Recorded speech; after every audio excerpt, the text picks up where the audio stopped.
Okay, we are ready. Okay, we are ready. Let's turn this down. Okay, guys, this is Billy Johnson, Campus Charge School Principal. Hope everybody's having a great day. Well, we're back. Earlier, we were studying the TEA website, Texas. Let me share my screen for y'all. I'm sorry. Everybody's like, yeah, share your screen. Hold on. I'm going to share it right now with y'all. I'm looking at other things here, so bear with me, guys. Forgive me. Um, I don't do it right away. So we're gonna come over here and I think where I want to go, we're gonna come back here. Now, I know what we're gonna do. We're gonna come back to Chrome. We're gonna try to get to Chrome. There we go. And we're gonna go back to Brenda Johnson. We're gonna go back to TEA. And it's easier if you put capital letters for some reason, because they think you're talking about tea you're drinking. We're back to the Texas Educational Agency, texas.gov. This is what we were talking about when I left.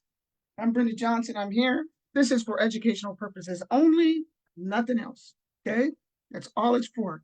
I don't. I am not involved in TEA other than I'm a retired school principal. Other than that, I'm not. I don't work for TEA. I don't do anything for TEA. I just get my teacher's retirement and I'm in heaven. Um, so with that said, we're going to go ahead and get started. So those of you that just coming in, what happened was we came in, we looked over this site, and I had some people, I have questions. I have paper everywhere, and I have phones and everything everywhere. So if I'm looking, it's because I'm getting comments. If you're not in the comments today, that's because you didn't sign up for the comments. I put that little thing out there. It's kind of like a little commercial thing that I was going to do this today. I wanted to wait today to this afternoon because most of the time I didn't want to take time from your kids to watch this. And I wanted to make sure the parents who were very concerned, they were like, that's okay. I'll be barbecuing, I'll be fine. I said, no, no, no, I'll do it later. I promise you. And so I just want to say thank you to the people who keep telling me, hey, don't give up. So the way this came about, and I need to say this, the way this came about is I was visiting my mom and dad's grave out at Fort Sam Houston one day. And it, and I was talking about, I do this every year. I talk about how it's important and it was I was just there August the 14th. It was my sister's birthday. I go every year. That way I know it. I know what day it is. I go and I pray for the students all over the world really. And I pray for our kids here in San Antonio and Texas. And I pray for the teachers. I pray for everybody. And then I start, reminding us that, hey guys, we need to pray certain things. We need to ask God for certain things for these kids. We need to know where our kids are. And I just, a little bit about the kids and stuff that you see as a teacher, and those are just some of the things I did. Well, while I was doing that, um, I got questions later on. People sent me questions like, yeah, you're all good at that, Miss Johnson. You're always telling us how we can help, but you never show us. You're always telling us about how we can help our kids, but we never see it. You don't come out with something, you don't show us. And you guys are absolutely right. You're absolutely right. I don't.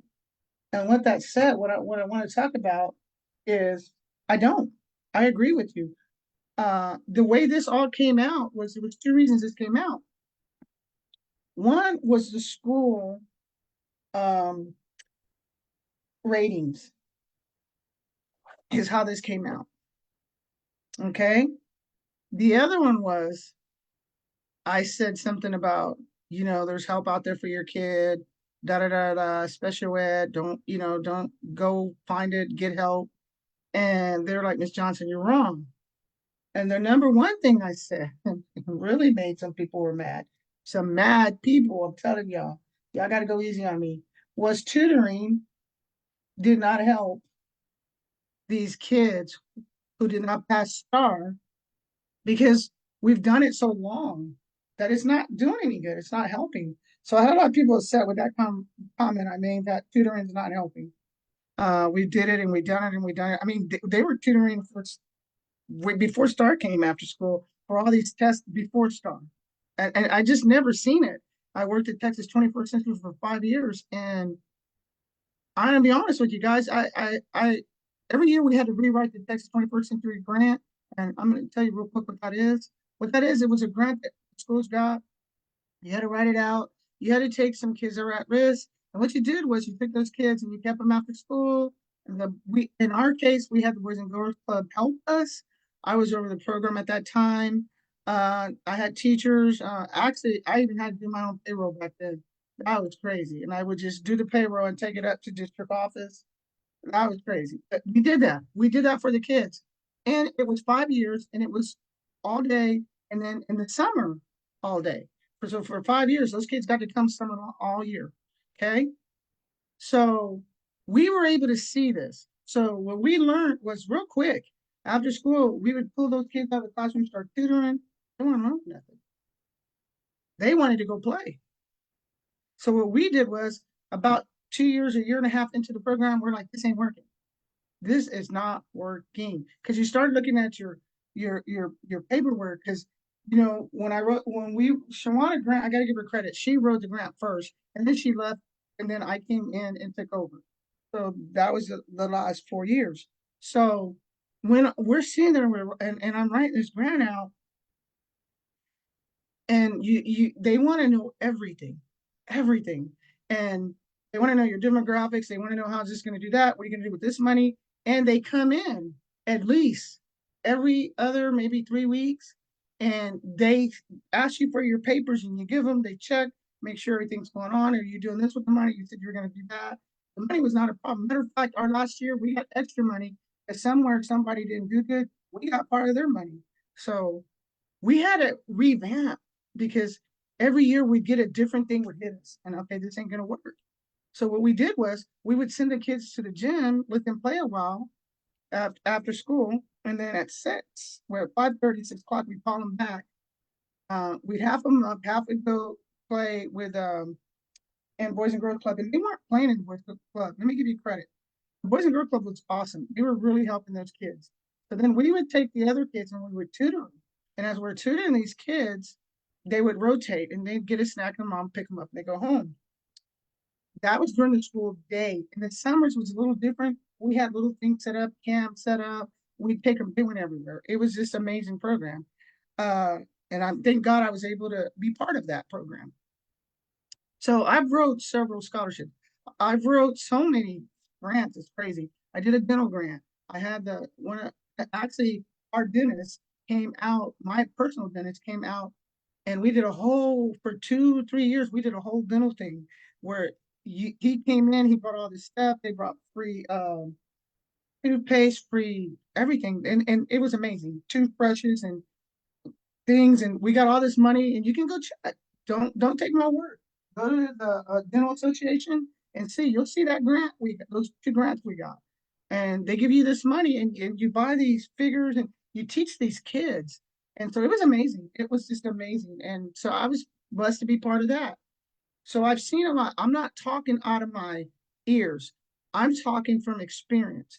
So when I'm telling you all this stuff, it's because I lived it and I've been there and I've been through it. Okay. So with that said, we're going to move on. And so that's what I'm able to help. Again, what I'm about to give you is a tool that's going to help you. This is not a tool for you to think, I got you. This is not a tool for you to go cuss out the teacher. This is not a tool for you to go up and cuss out the superintendent. This is not a tool for you to go and cuss out your board members. This is a tool to help you with your kids. Like I said, I'm here to, and I'm, by the way, Janice, I see you. I got you down, sweetie. I am here to tell you this is just a tool. I don't work for anybody. I work for myself. I don't represent anybody. I represent myself. I'm doing this because if I'm going to be out here and I'm going to be motivating people to do good, I'm going to be motivating people out on the street to go be teachers. And I'm teaching parenting classes on the side. I'm teaching teachers. I also help teachers on the side. Okay, if they're having problems with anything, I help them. Okay, now what makes me qualified for that is because while I was doing everything else, I was also doing teachers evaluation. They would send me to different schools to help with evaluations. So I got the whole spectrum of the deal. I got to see all the sides. I got to see the north side, the east side. I got to see all sides of the district I was at. And that was something I got to see teachers who were struggling, teachers who did awesome, teachers who would even go back and help those struggling teachers. This is amazing. So that's where I'm getting this knowledge I'm giving you from. This is not coming from somebody who's talking out of their ears. And that's not the word I want to use, but I'm not going to use the word that I should be using. So that is what I'm saying to you. I'm saying to you, and I'm looking over here, y'all, because I have a computer over here too. I'm telling y'all because I truly believe that I can make a difference. Okay. And someone told me, you can talk all you want, show us how you can help us. So that's where I'm coming from. So let's get started. So we went in here, and those of you that missed it, I didn't take it down. It's still online right now. You can go see that if you want to go see it. We're gonna go ahead and get started. And okay, so we did that. Now we're gonna come off of that. And again, right now I'm just looking at all these questions and stuff y'all sent me. I want to make sure I get them all right. I don't want y'all to be I don't want to leave anybody wondering because I am a person who says I'm going to do something. I want to make sure I'm doing it. I don't want to be one of those persons that is not going to do what they say. So hold on a minute. Got a lot of stuff here. Here's my questions. Okay, let's get started. So we're going to come off this site. Yep, we're going to come off this site. And I'm going to show y'all the biggest kept secret in education. And why? I don't know. Why is this a secret? What I'm about to tell you. Because let me tell you why I say this. Because my problem is how can um how can we okay how can we say that we're all in the same boat together when we all have to come together? And this is me talking. This has nothing to do with anybody else. This is just me talking. Okay. How can we come together and understand if we're keeping secrets from each other as a community? And what I'm saying, I'm thinking with the education community. Back when we first started, the communication gaps were open. Okay. We had the parents talking to the teachers talking to the parent, the principal talking to the teachers talking to the principals. We had the principals talking to the districts talking to the principals. And I'm not talking while we're doing this, again, educational purposes only. I'm not talking about any school district at all. I'm talking about it as a whole, as I see as a whole. And I see a lot of school districts because let me tell you why. I have relatives in every school district. My grandbabies go to Northeast. I have grandbabies Northside. I have relatives all over.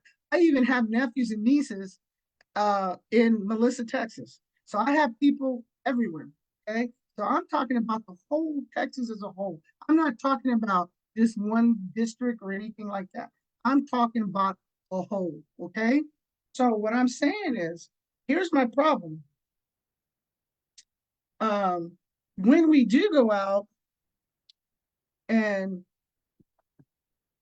we need to stop hiding things from people because when we start hiding things and not saying things, then there's going to become a problem because you're going to lose that trust. And from what I'm seeing back when I started, a principal was had a classroom right by the front office. Never forget, had a classroom right by the front office and was able to do both, do teaching and principalship. Back I remember those days. There was no testing, there was no special ed. You could pray in school. It was so different. There was no technology at all. You're lucky if you got a phone in the office that you could, hey, what's up, man? There was nothing. Okay. We didn't have any cell phones. none computers, none of that when I started. Okay. So it was a community. We couldn't just sit down and start typing something. We couldn't just, oh, I'm telling you how I feel. Well, let me tell you something, homegirl. Boom, boom, boom, boom, boom, boom. Stent. We couldn't do that. You literally had to either pick up that phone or literally go in there to that office. Now we have taken away from the the comfort, the loving, because now what has taken place is we have these computers, just like I'm doing right now. And we don't have that one-on-one time with each other anymore. So when you lose that, you lose the trust.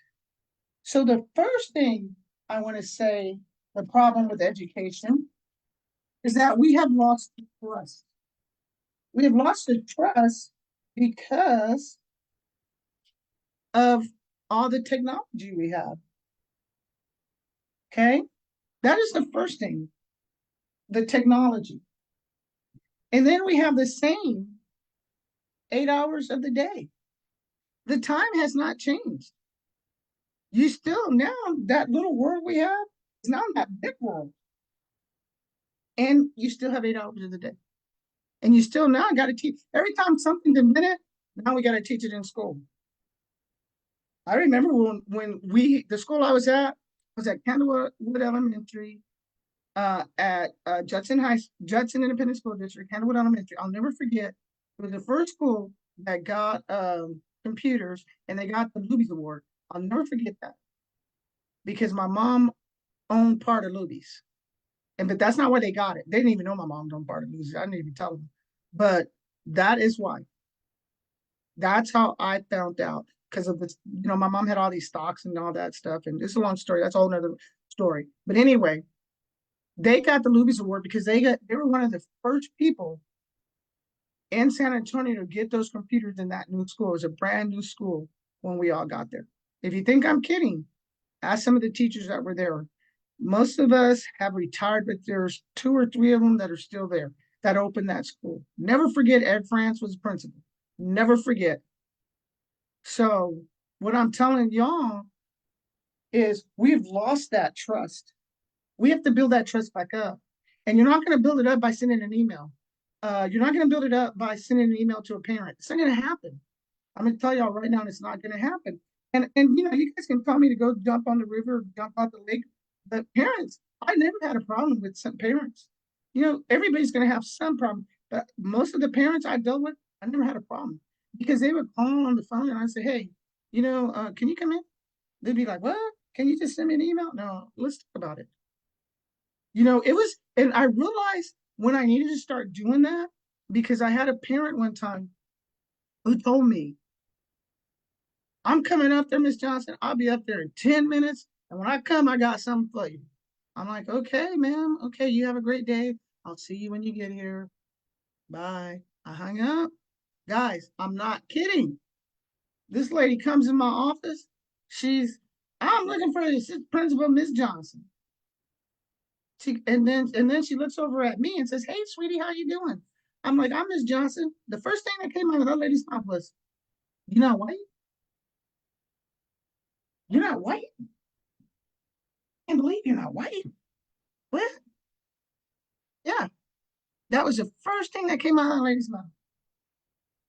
And then she looks at her son and said, "Boy, you didn't tell me it was a black lady." Should it made a difference? No. But do you see where I'm going with that? We have lost the trust, not because we wanted to, not because we even, and the sad part about it is we have nothing to hide. There's nothing to hide in education, guys. I'm going to tell you right now, we have nothing to hide.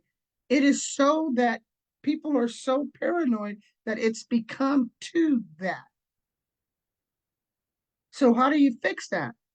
You got to start meeting. You got to start getting things going on. Open up your schools, and I'm talking about every district in the state of Texas or anywhere, anybody, because I got friends from all over who's watching this anyway.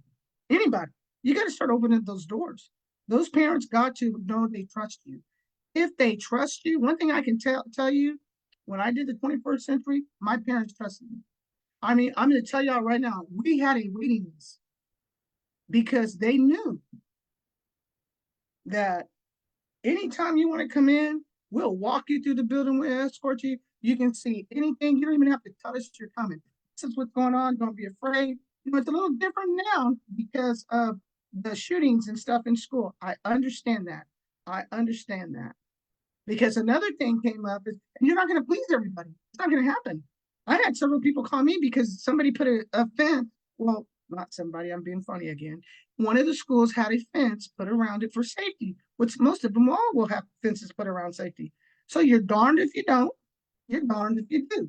You can't please everybody. You have to always think about one thing when you're making the decision, just one thing. And it's not pleasing the parent, it's what's best for the student. That's it. That plain and that simple. Years ago, I was a PE teacher at Coronado, and I'll never forget this as long as I live. And what is his name? He's retired years ago. And I was standing there, and he's like, "What are you doing?" And he came to sub. Already retired, and I'm like, "Oh, I'm not doing much. What's up?" And he says, "Johnson, I heard you're going. You're getting your master's. You want to be a principal." I was like, "Yeah." You know what he told me? He told me two things. He goes, the first thing is never eat in the teacher's lounge. That's how, because he was in district for years, y'all, years. Um, he said, that's how I stayed here that long. I never ate in the teacher's lounge. Warmed my food up and left. The second thing he told me was never lie to a parent. It's okay to say, I don't know, but I will find out. That's what he told me. And the last thing he told me, he goes, the reason guys, this man had been there, oh God, for years and years and years. And he loves airplanes. So if you know who I'm talking about, because an airplane flew by while we were doing car duty, and he's like, man, they're right there. And he said, the only other thing I got to tell you, Miss Johnson, is don't ever do anything for anybody except for that student. If you're doing right by that student, don't worry about nothing else. If that's the best interest of that child, don't worry about nothing else. And that's what got me through those 33 years. I always did what was best for the child. Did I get complained on? Yes. Did parents get mad at me? Yes. As a teacher, you're going to go through all of that. People are going to accuse you of things, and you just, and the way I do it is there's a God, time is on my side because God will show. My mom used to say, what you do in the night will come in the dark. What you do in the dark, come in the light. And she was 100% right. So I learned that early in life. So with that said, we're going to move on. So now we're going to move on, y'all. And here's where we were talking about, where I'm going to take you now is it's going to be, you're going to have to do it just like I do it. EX, and I've already been here, schools.gov. Now, the funny part is when, and this is it right here. The funny part is when I showed people this, they were like, wow, how come I've never seen this before? It's out there. But a lot of times people don't want you to know it's out there. And I've had several people tell me, I was telling them about doing this that I'm doing right now, this live, and they were like, girl, don't do that live because it's gonna be harder on teachers, da da da da, and all this. I'm like, if you're doing what you need to do, you shouldn't have any problems. If you're doing what you're supposed to be doing, and you're absolutely doing what's best for that interest of that child, you shouldn't have a problem at all. So we're gonna go there.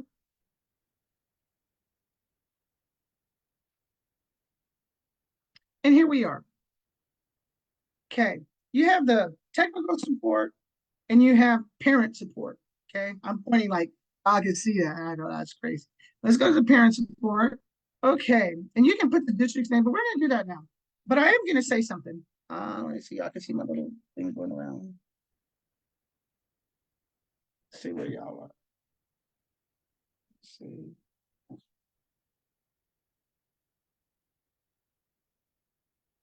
Okay. Okay, now we're back. Hey, y'all can see my little thing going around here? Okay. And these are the two questions I had. Where are they? One was a question came up on these ratings. And the reason it came up was because somebody posted that a school district had 4 Fs in the school. I want to make sure I get this right. And the parents went on to look and they were arguing back and forth. No, it doesn't say F anywhere. Yes, it is an F school. No, it's not an F school. So I had somebody say, you know what? Let's ask Ms. Johnson. So I already knew because you can't be in education, guys. I'm gonna be honest with you. Once you get those scores back, you pretty much know what's going on with your school. Once you get those scores back, you know if you're going to be A, B, C, D, E, F, G. Okay. Now, what threw a lot of people off was the idea of an F school. No one's ever heard of F school. This is going to be the first time because usually it not wasn't an F school. It was a non-rated. Okay. And well, I'm going to show you all that in a minute. So the next thing we're going to do too is the other question was special ed.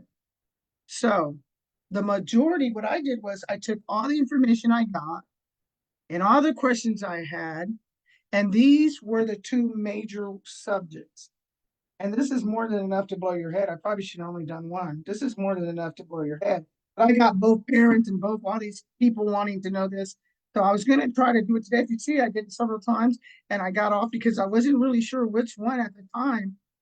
And I was having problems with the computer. But then I realized it was me, not the computer, to do. So I'm just, what I'm going to show you, you can do yourself. Okay. So the other thing was special education. And like I will get to that, but I just want to, again, let you know, I am not doing this for anyone, but this is for only for educational purposes. I'm showing you how you go find the answers. You wanted the tools. I was challenged. Y'all challenged me to show y'all. So and I prayed about it. I prayed about it. And Lord, did I pray about it. And this is the best way that I know how, because this is the butter, bread, everything's right here. So there's two things we're going to talk about. One is this A, B, C, D, E, F, G's you got going on over here. Second, real quick, hardly, we're going to barely little needle, we're going to touch special education. So let's get going. So the first thing you're going to do, these are ratings. These are schools' ratings. Okay. We're going to go to parent resource. We're going to hit that. Here's your parent resources. Okay. And I want to say this very, very much. This, when they say contact us, they do mean contact them. They are not trying to, they will help you. They will find a way to help you. So on here, how the accountability work. So we don't have to argue anymore. We don't have to have these parents are on these sites. Someone put on a site. Some of this stuff, guys, is not true. You can't go on here and get everybody stirred up, and then you realize, wow, this ain't true. This is not what's really going on. So this is how I'm going to help you. Okay. So let's say you want to roll into a school. This gives you all the information right here on how to enroll your child in the school. School finder, the test assessment, and supporting and all this. Really, really quick, we're going to go back and because this got to make sense to y'all, because I can't assume you know something. So the next thing I want you to do is I want you to type in TEKS. And that's going to be what? That's going to be what your curriculum is, the standard curriculum. 'So, I'm going to show y'all an easier way to do this. We're going to come back. I want you to go back to TEA. Okay, let's go this way. Let's go here. And I want you to go back to TEA. I have to show you, I can't show you my shortcuts. I got to show you how you're going to get to here. So you're going to go to TEA. We're going to hit TEA. And I have to show you this because you won't understand anything else if I don't from this point that way. So TEA, Texas Educational, we're going to hit that up. We're going to go to over here. What are we looking for? We're going to go to Texas Schools. We're there. Then we're going to look for the TEKS. So in case you forget or I'm talking too fast because I'm going really fast. You can tell I've already been there. We're going to pull that up. We're going to search. And here we are. You can move down, go up, go back. That's why I told you guys to play with this. And I got up and I left because I wanted you to be able to do what I'm doing right now. Okay. So here's TA. And you want to know about TA? Just come here. You'll see their phone number, who you're calling, everything going on, everything I'm talking about. Pretty much everything. Okay. So let's go back down and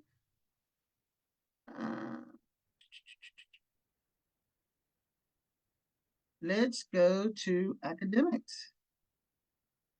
Okay, we're to academics, and here's academics and everything. We're gonna come back out. If you want to know what's going on with your kids, that's where you go. We're gonna come back to academics, and then we're gonna come down to TEKS. So I'm on academics, and I'm just holding it there. Then I'm gonna come down to TEKS. And you can always, don't try to keep up with me right now, guys, because you can always come back and watch this video and slow it down. You can actually slow down the video. So TEKS, Texas Essential Knowledge and Skills. Why do you need to know that? Because there's nothing else I'm going to tell you that you're not going to understand if I don't go over this. So what are the TEKS? The TEKS are what a guideline to make sure everybody's on the same playing field in the state of Texas. Some people don't realize, like, there's different advantages and disadvantages already, you know? So we want to make sure everybody's learning the same thing, everybody's on the same spectrum, everything's going the same, okay? When you go take that college test, when you go take a job somewhere, when you go anywhere, in the army, military, police, dentist, doctor, lawyer, attorney, anything, the the TEKS is what you should know to be a productive citizen in this in the country of the United States of America. And I say that because when education came along, that is what the pledge was, will make productive citizens in the United States of America. Well, what does a productive citizen look like? Somebody who's going to go work. Okay, that's what a productive citizen looks like. Okay, somebody to keep productive, to keep us moving as a country. You can't do that if you can't read and write. You can't do that if you don't have math. You can't do that if you don't understand the history, because to know where you're going, you got to know where you've been. So let's get back over here. So that's what the TEKS are. You will hear your teachers and your child teachers say TEKS, okay? Homeschool, I know I work with a lot of homeschool families, and they will come and pull up the TEKS because they want to make sure their kid is level. Also, if you're doing it online and you're doing K through whatever online and all that stuff, they're kind of the same. It's just a little slower, a little different, and some are fast. It depends on, and I'm not talking about either which ones. I don't know. I just know I help parents, their kid. I'll tutor their kid will come, and I'm like, okay, this is what they're gonna need, not this. Now, it's very important we come back to the main reason I'm here tonight. The main reason was because I was challenged to give you a tool. So that is why I'm here tonight. So here's that tool. This is just an educational. If I'm wrong and I say something that's kind of a little wrong, I take full responsibility. Forgive me, don't kill me, don't shoot me. I'm just don't. That's why I'm giving you this site. That's why I'm saying call them, check. No, I'm just telling you what I know and what I feel as what I learned the 30 whatever years I was in education. Okay, so I'm going to go right now and tell you. We're going to go to third grade because that's when the testing really starts. So, with your child's in third grade, here's how you can help them. This is what your child is going to be teaching. This is what your teacher is going to be teaching your child. Okay? These are the TEKS. All of this. So, how do you know that? How does the system know your um child's teacher's teaching this stuff? It's because principals and assistant principals do walkthroughs. Okay? When they do walkthroughs, most of the time you walk in a room, you'll see TEK on the board. Sometimes it'll be an S. Okay? And you'll see student will learn how to fly a kite by doing this. So that is part of the TEKS that's not a TEK, by the way. I made that up. That is just, and it's funny because I know them all from all, you do enough walk bys and walkthroughs, and then you sleep and with them in your head. Student will be able to do 5 factors at a time. Da, da, da, da. So we'll read one. Student will be, and I always tell my parents when you start a sentence on the TEKS, always put the word student. It's not there. I always just add it. So students will determine the number of objects in each group when a set of objects is partitioned into equal shares or equal set of objects is shared equally. So that is in third grade. Okay. That is what your child has to learn to do by the time they get in fourth grade. Now, I'm going to tell you why that's important. This is important because if your child's in first, second, and third, well, they learn to read, write, and okay, now we're in third grade. You got all these, you got what you needed up here. Kinder, first, second, pre-K, early, whatever you went to, you got all that. So now we're here. Now you're here. You're in third grade. Now we're going to start testing to see if you are retaining what you learned. Testing is not a I got you tool. It is, let's see where you are. Maybe we need to do this different. Maybe we need to do that different. It's a tool for everybody. It's a tool for the teacher. It's a tool for the principal. There are tools for everybody that's involved because it's going to help us do what? What's best for the student. Okay. So back to how can I help you? Well, I'm going to give you an example. My own daughter was I have 2 daughters and they both went to school with me. I was their PE assistant. They went to school for 6 years. Uh and at Candlewood Elementary, that's an independent school district. And I want to shout out to, let me do a quick shout out. I want to shout out to Dutton Independent School District because when I became a para, they were really good about allowing me, when I got off when the bell rang, I did my time. They were really good at understanding that I had to drive from the Northeast all the way to UTSA off of 1604, because at that time there was no UTSA downtown. And they were very good about uh, us moving up. Judson was very good about us helping their paras.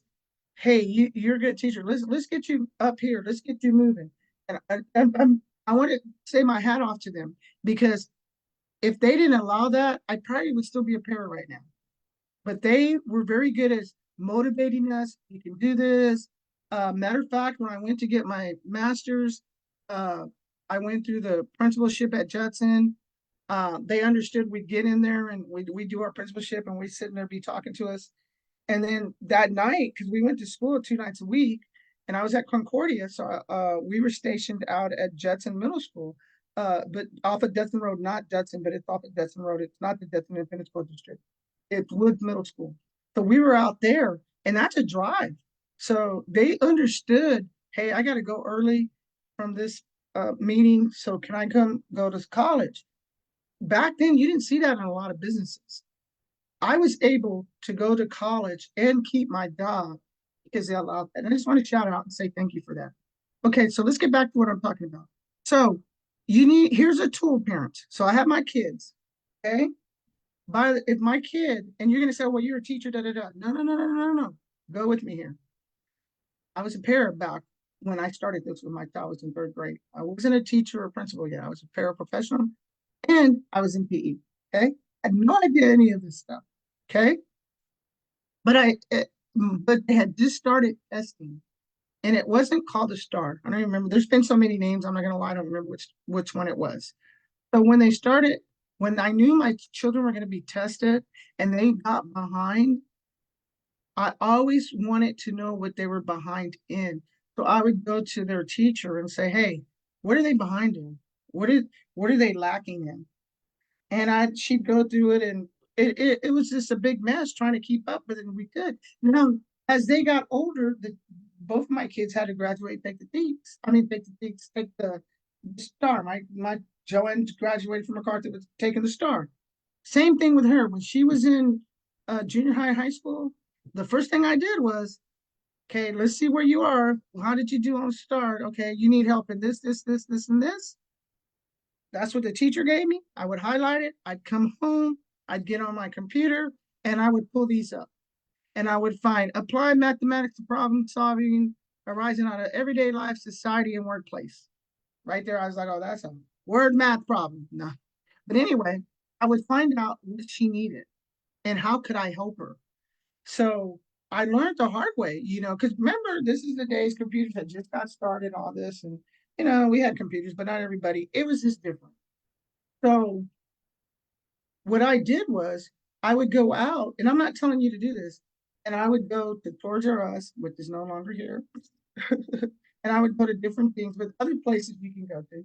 And now it's even better. You can go to Amazon. You don't even need to leave the house now. Just go on Amazon and get it. And I would get those books, and they're out there. You'll see them. The math books for help and testing. Some of them will even have the name on them. And you go get and you go get those books, and you say, okay, this is what you're having the problems with. So when you finish your homework, then you're going to work on this. And that helped them. I mean, my grandson this summer, he was in the third grade. He's going into fourth grade. He's in fourth grade now. School already started. Okay. I use this as the method I used. If you go by this is what every teacher in the state of Texas in third grade is teaching their students. Okay. This is it right here. Okay. You can't go wrong. You just look it up. I said, okay, halfway through, there should not be a reason why your child is not passing. Because as you're going through and you're finding out they might not do this in an order or this order, whatever, they might be doing different orders. You want to see a teacher smile?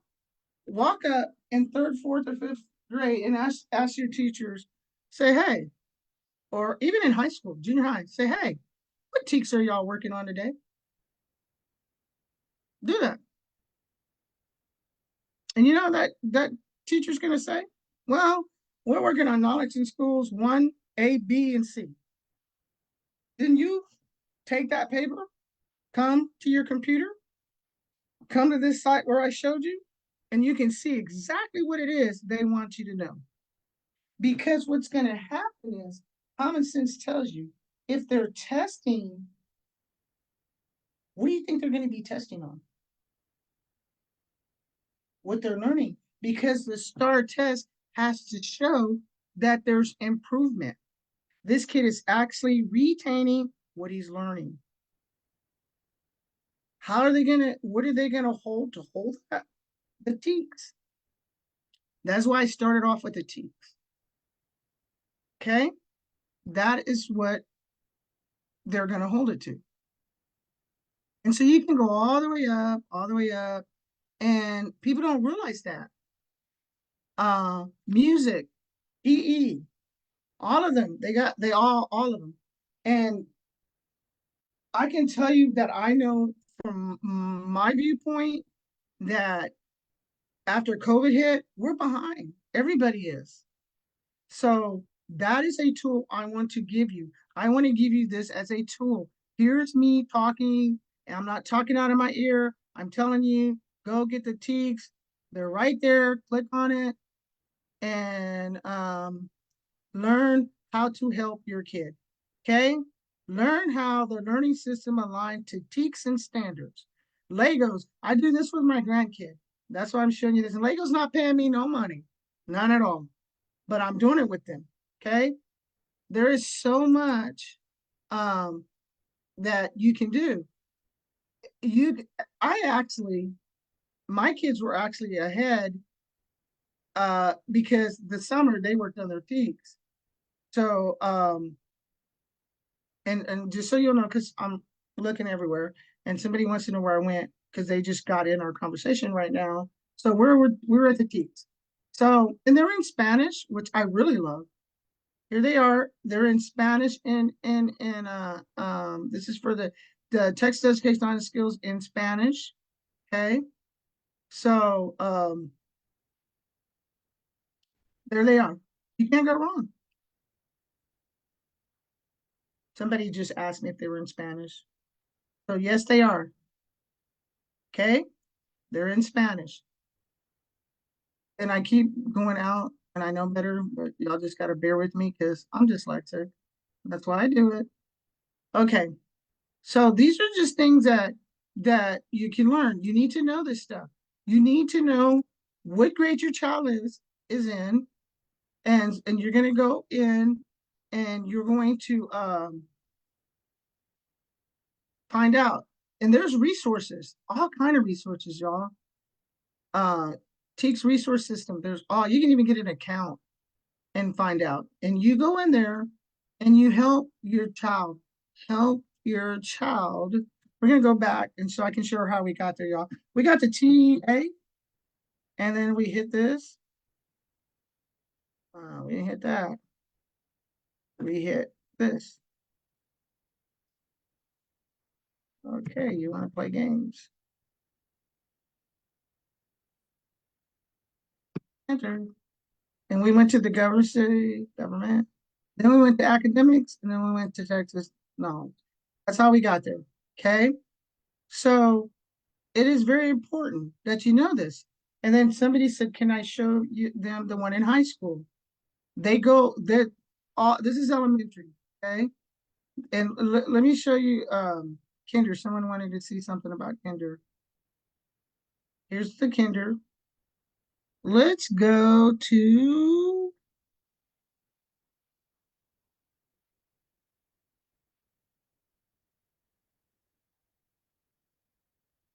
interact with sources in meaningful ways, such as illustrating or writing. That's Kinder.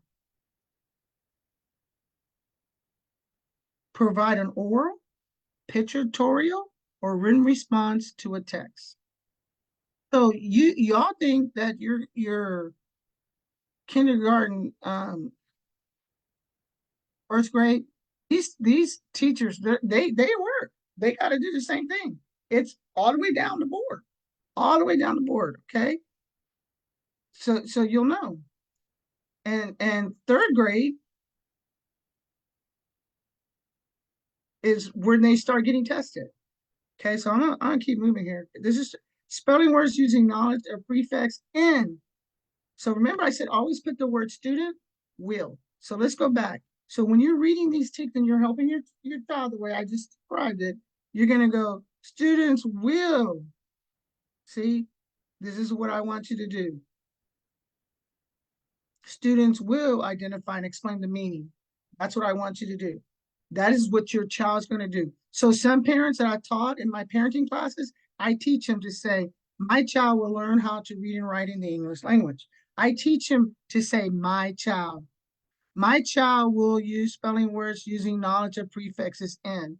That is how I teach them. Always put in front of these TEKS, put my child. The students the teachers at school, when they write it on the chalkboard, the teach for the day, they write, the students will be able to, da da da da da da da da da da da da da da da da. When that principal walks in the room, that principal or anyone who walks in that room should be able to look up, or if it's not written and you're a principal or assistant principal or someone's who knows the education world, should understand and know right then and there what teach that teacher is teaching.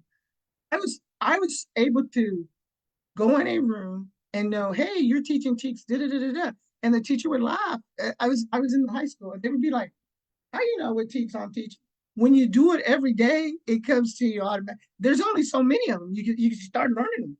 And I was being sent to the junior high, the high school, the elementaries. So I was everywhere. So I was here. They were hitting me all over with them. And it's funny now, because I'm like, oh man, I know what teaks that is. It was crazy. So and the teachers that have been teaching really long, they already know. They know they know what works. That's why and they don't do it anymore. But they used to call your exemplary teachers that were because they knew what worked and didn't work. They would teach something in a day and said this ain't gonna work. Only two people understood. Kids had no idea what was going on. So I got to go back and reteach this. If I'm gonna go back and reteach this, I got to find a new way to reteach this that I can hit everybody. So that is what this is. So I'm giving it to you as a tool, or I'm not giving it to you. I'm showing you how to get it as a tool to help your kids. If you know exactly what it is your kids is supposed to be learning, then you can understand. And I'm going to give you an example. When my grandson was in school, um, he's in fourth grade now. He's in third, and when he went that summer before he got to third grade, I pulled down the third grade teams. I sit with the table with him. This is what you're going to be learning this coming year. And we talked about it and we said, this is what this looks like. Tell me what this looks like. Tell me what that looks like. And he's like, and some of them, he looked at me like I'd lost my freaking mind because these are some big words here. So what I would do for him is I would break it down, but I would let him know that this is what you are supposed to be learning in third grade. Okay. Then this summer, he promoted, passed star really well. He's in fourth grade now. Before he went to fourth grade, I sat with him and I pulled down fourth grade teaks. These are tools I'm giving y'all. This is what you're going to learn in fourth grade. I pulled this down, I set him down, and I broke it down with him. And I said, if you have any questions, let me know. And some of the questions I didn't know, I'm gonna be honest with you, don't sit them down until you go over it. I had to make some phone calls and say, what do they mean by this? And you can go to the other side I taught you, they break it down. There are so many sites out there that'll break this down. What does this look like? Is the question. And that's what I used to tell my teachers. What does this look like to you? What is this saying this student's going to be able to do? What does this look like? And so I had to break it down to his age. So when that teacher started teaching on the board, and he told me this the other day, I was so proud of him. He said, because he's playing football, but he says, Grandma, guess what? Guess what? That's what we're doing today. My teacher is doing da, da, da, da, da, da, da, da, da. And I told her, I know where that comes from. It comes from the teaks. I am putting those vocabulary words in these kids' mouth. And my grandbabies, they will speak. If you say, hey, Kane, what's a teak? Kane's going to tell you what a teak is. If you say, hey, Kamai, what's the teaks? Kamai's going to tell you what the teaks is. And of course, Layla's a senior by now. She definitely knows what the teaks are. I let him know this is what's going to maintain you to have a stable life. You might not be a millionaire, but you'll be able to be stable. So this is how important this information is. So what I'm saying is the answer to your question, how am I going to help you? How am I going to give you the tools? This is what I know. This is what helped me. Go in, teach your kids this. You'll be surprised. Last year, one of my grandbaby's teachers told me, "Girl, I knew you were either had to be a principal or a teacher." I said, "Why?" Because such and such then told me that that was a teach. Teacher was teaching on the board, and one of them said, "Hey, that's a teach," and I was like, "They know." I said, "They know."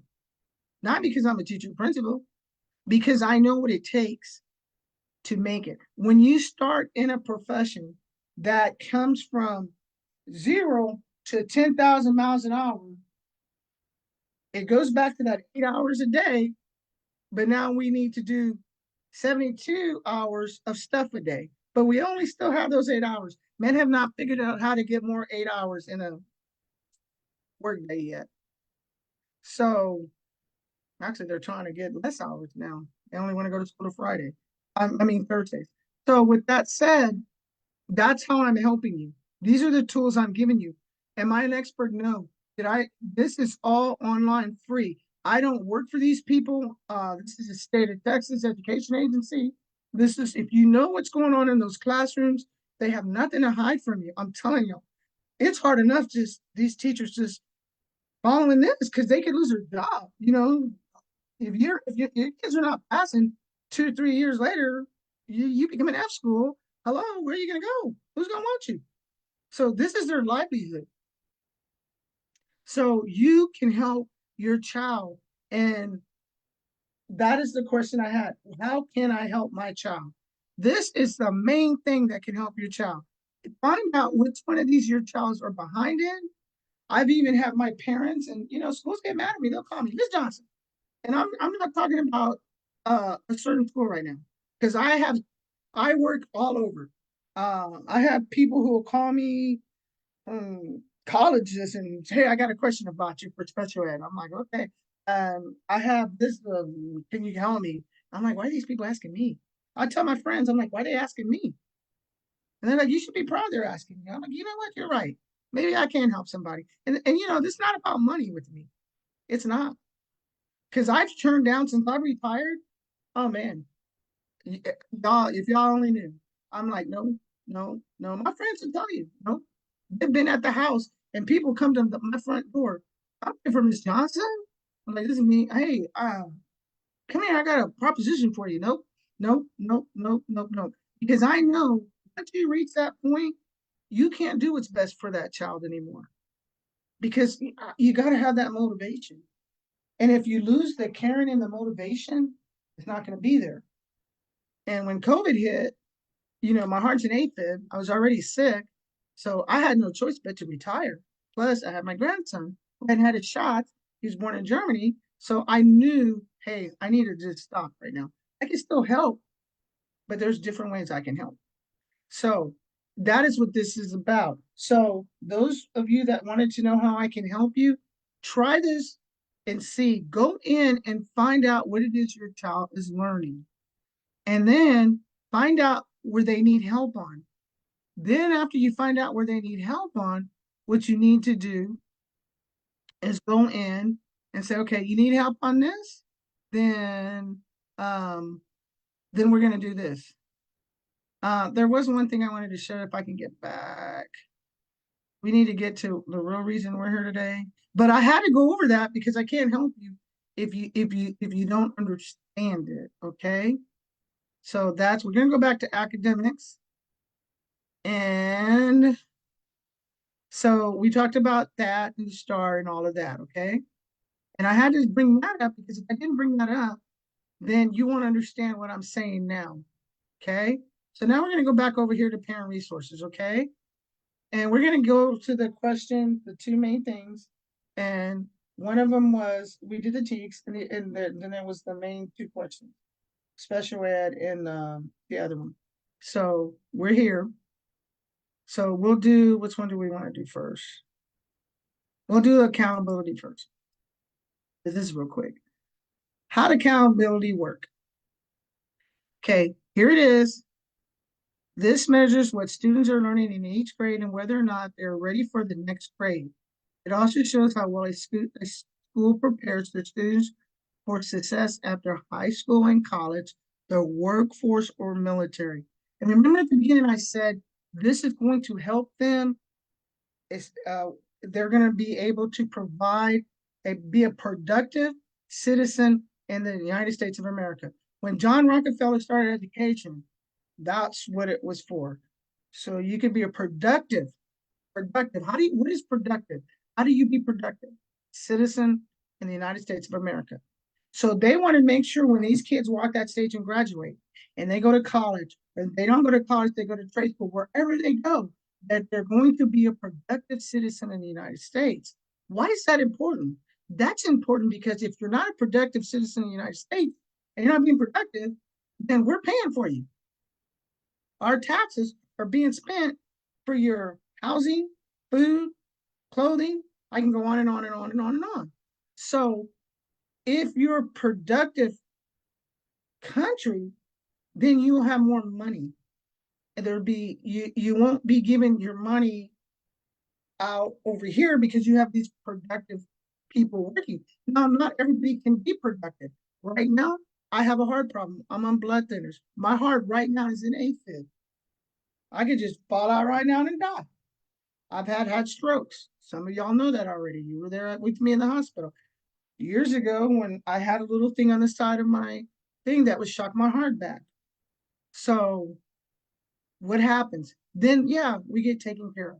But when an individual that's can take care of themselves and really want to, but they can't because they can't pass a test. I don't know how many times I hear of people who want to be a lawyer, doctor, or something. And you don't have to be a lawyer or doctor. I'm just saying that you could be a manager. You could be a Walmart. It doesn't matter. If you can add and count, you're okay. Okay. What I'm saying is you're able to provide for your family. You're able to be a productive citizen. And that's what this is all about. This is not star, bam, we got you, we got you, we got you. Not bam to the teachers, not bam to the kids, not bam to the parents, nobody. This is what it's about. It's made because that is what our thing is in America. You don't believe me? Go look it up. To be a productive citizen in the United States of America. Okay? So, with that said, that's what accountability is. Okay? So here's the student achievement, what it measures in the STAR test. Okay, their expectations on the STAR test. Now, when I say that, understand this, guys. This is accountability because we're going to go somewhere, and you're going to need to know what I'm talking about. STAR.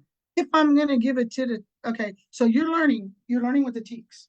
Okay, my child has learned the TEKS. I did what you said, Miss Johnson. I done downloaded this paper. We done went over these TEKS. I'm making sure he's learning, his teacher, everybody's doing their part.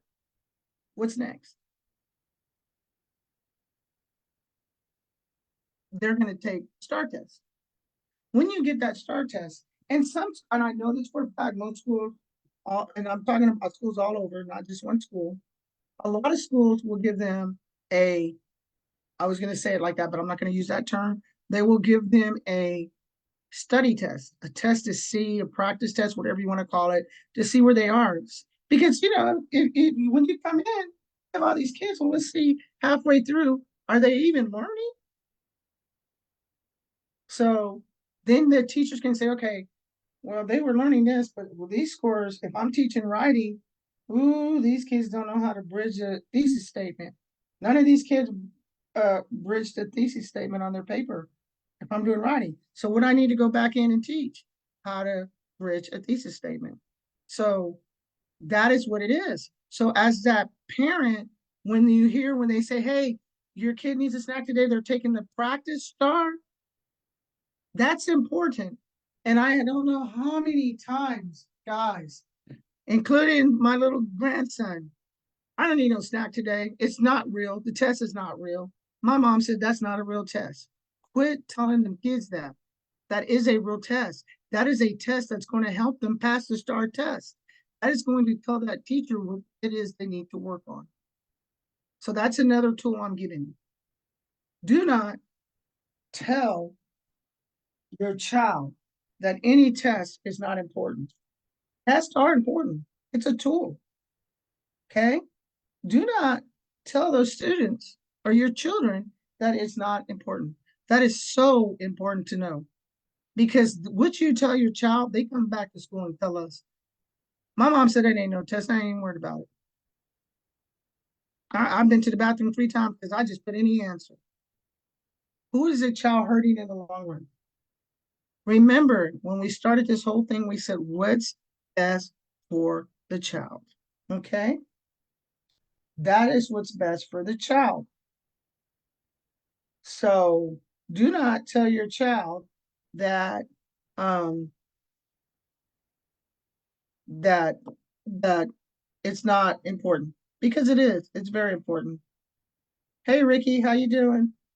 Ricky Shaw. Oh, I love that man. He used to work. I used to be his assistant principal. But anyway, that's important. Okay, that is very important. When you start telling these parents, when you start telling your kids, don't worry about it, even in high school, and I'm it's like God put me here for a reason. Because let me tell you, I've worked all of them, elementary, junior high, high school. I've been really blessed out there. Um, a teacher has taught and done everything they could for your child. And they have brought it up Friday, y'all. We're gonna have a test, take it. Da, da, da, da, da. And the minute they walk in the door, hey, good morning, class, get ready. Today's our special day. Da, da, da, da, da, da, da. And the parent, the kid yells out in front of the whole class. This test ain't important. My mama says it's a practice test. You're hurting those children because that practice test is going to let them know what it is you need to work on to pass that star. It's also now that we're doing this is going to let your parents know, which is you, what you need to do to help that child pass that star. So as soon as that, I'm telling y'all how I did it. I'm giving you the tools. And I'm not always right. I can only tell you what I know I did with my 2 kids. As soon as my kids took, even in high school, they would get embarrassed. I'd walk in high school. The first day of school, I walked in, sit down, and this principal can tell you because he's not a superintendent. And I said, I want to meet all my students' teachers. And next day, that person set those meetings up. I came in, set my daughter down. Teachers probably thought I'd lost my freaking mind because my kid never got in trouble. No, I never was in trouble. And we sat down, and like, Miss Johnson, she's an amazing kid. I'm like, that is why. Because right now, I want y'all to know what I expect, and I want her to know that I support y'all. I want her to know there's nothing she can come home and tell me that I don't not going to support you until she gives me or you show me there's a reason I should. These are the tools I'm giving you.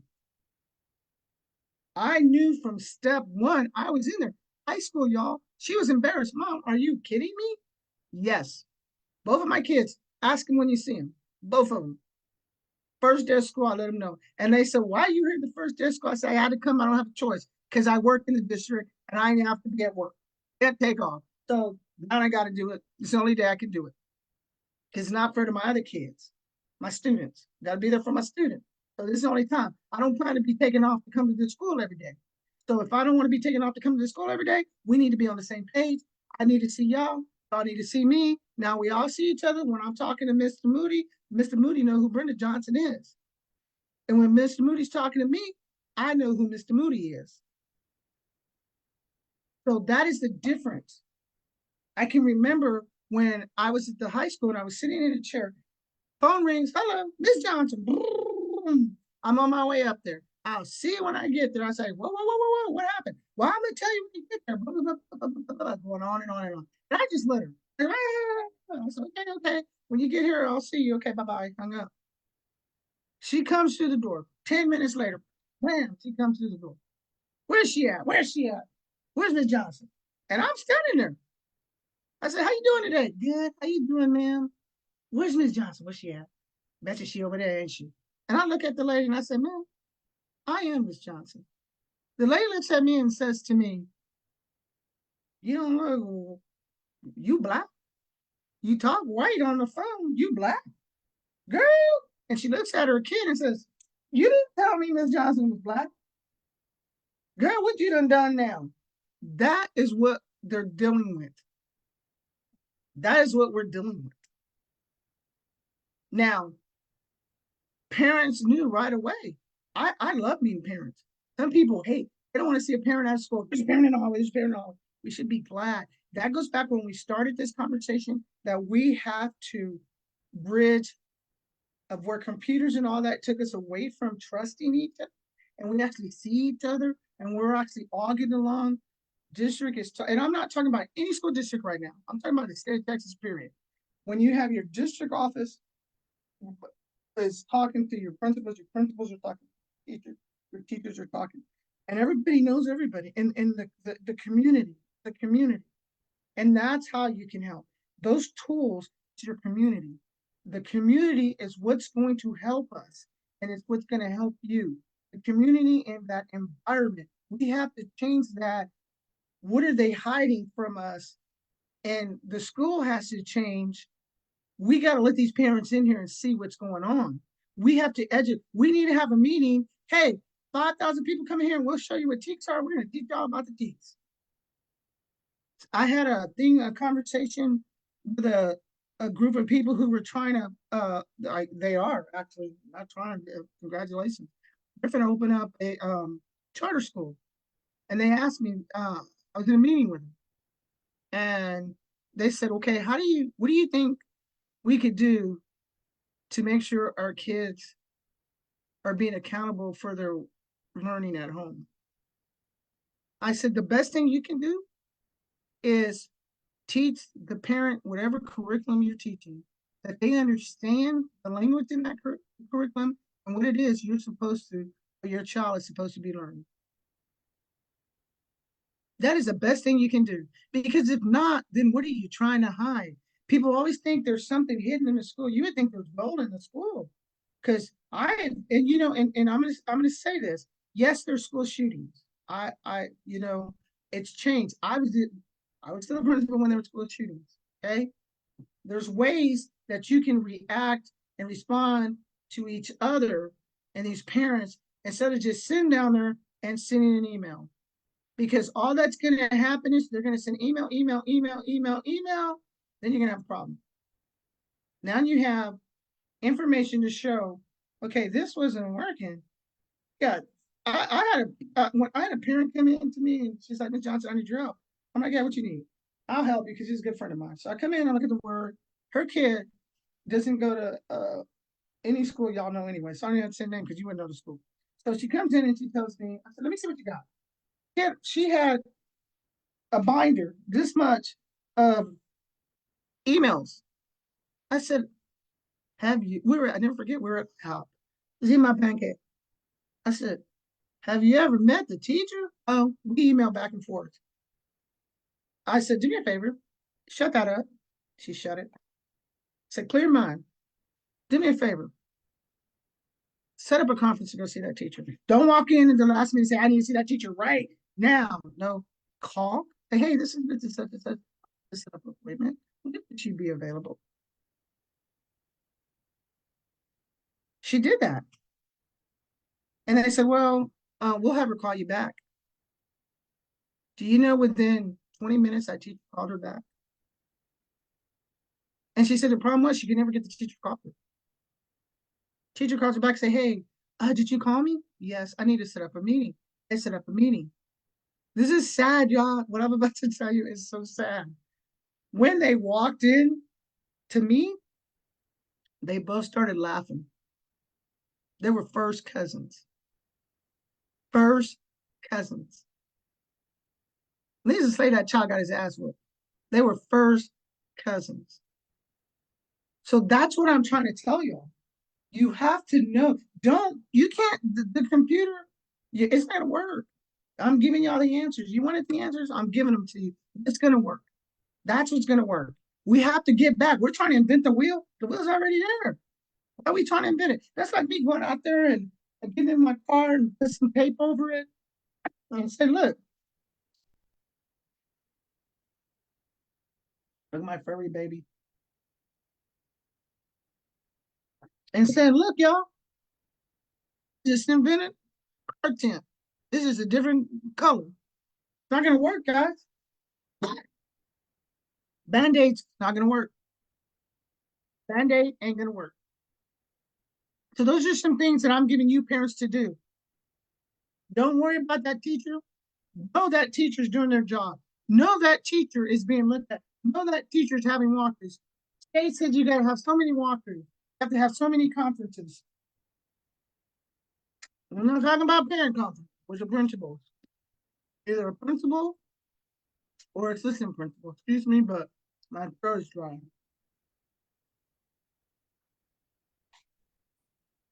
So those are the tools I'm giving you.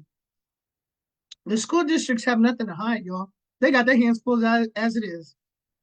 Because the worst thing you want to do is have a school come in and the state takes over it. That's the worst thing you want to do. Because that child, those children that live there, remember we come back to saying, what's best for that child? You know, I've seen kids like that, and they're like, ah, ha, ha, your kid, your school is in that school. Not even in that school. Back then, it was like your school got taken over. You know, these kids are not dumb. These kids are very smart nowadays. They're smarter than we were. So, okay, so that's what I was talking about. Okay, so now we're going to come out of that. So now we know the star, the teaks, they're aligned together. And if I'm saying something and you don't understand it, the best thing for you to do is to go either ask the school principal, counselor, or you can get on here and call and they will help you. I can tell you this side, if you call, they will help you. They're very good at helping you. It's amazing. And when you call, it's not a I got you. I can't say this enough. It's not, hey, the school's not helping me. Da, da, da, da. That's not what this is about. Hey, I'm trying to keep up with my child. I'm trying to make a difference. You know, but once say something positive about your school, your child's school, because he's listening to you.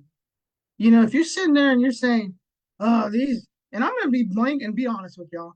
If you're a parent and you're sitting there saying, that school ain't worth a damn, your child is feeling that. Your child is going to portray that.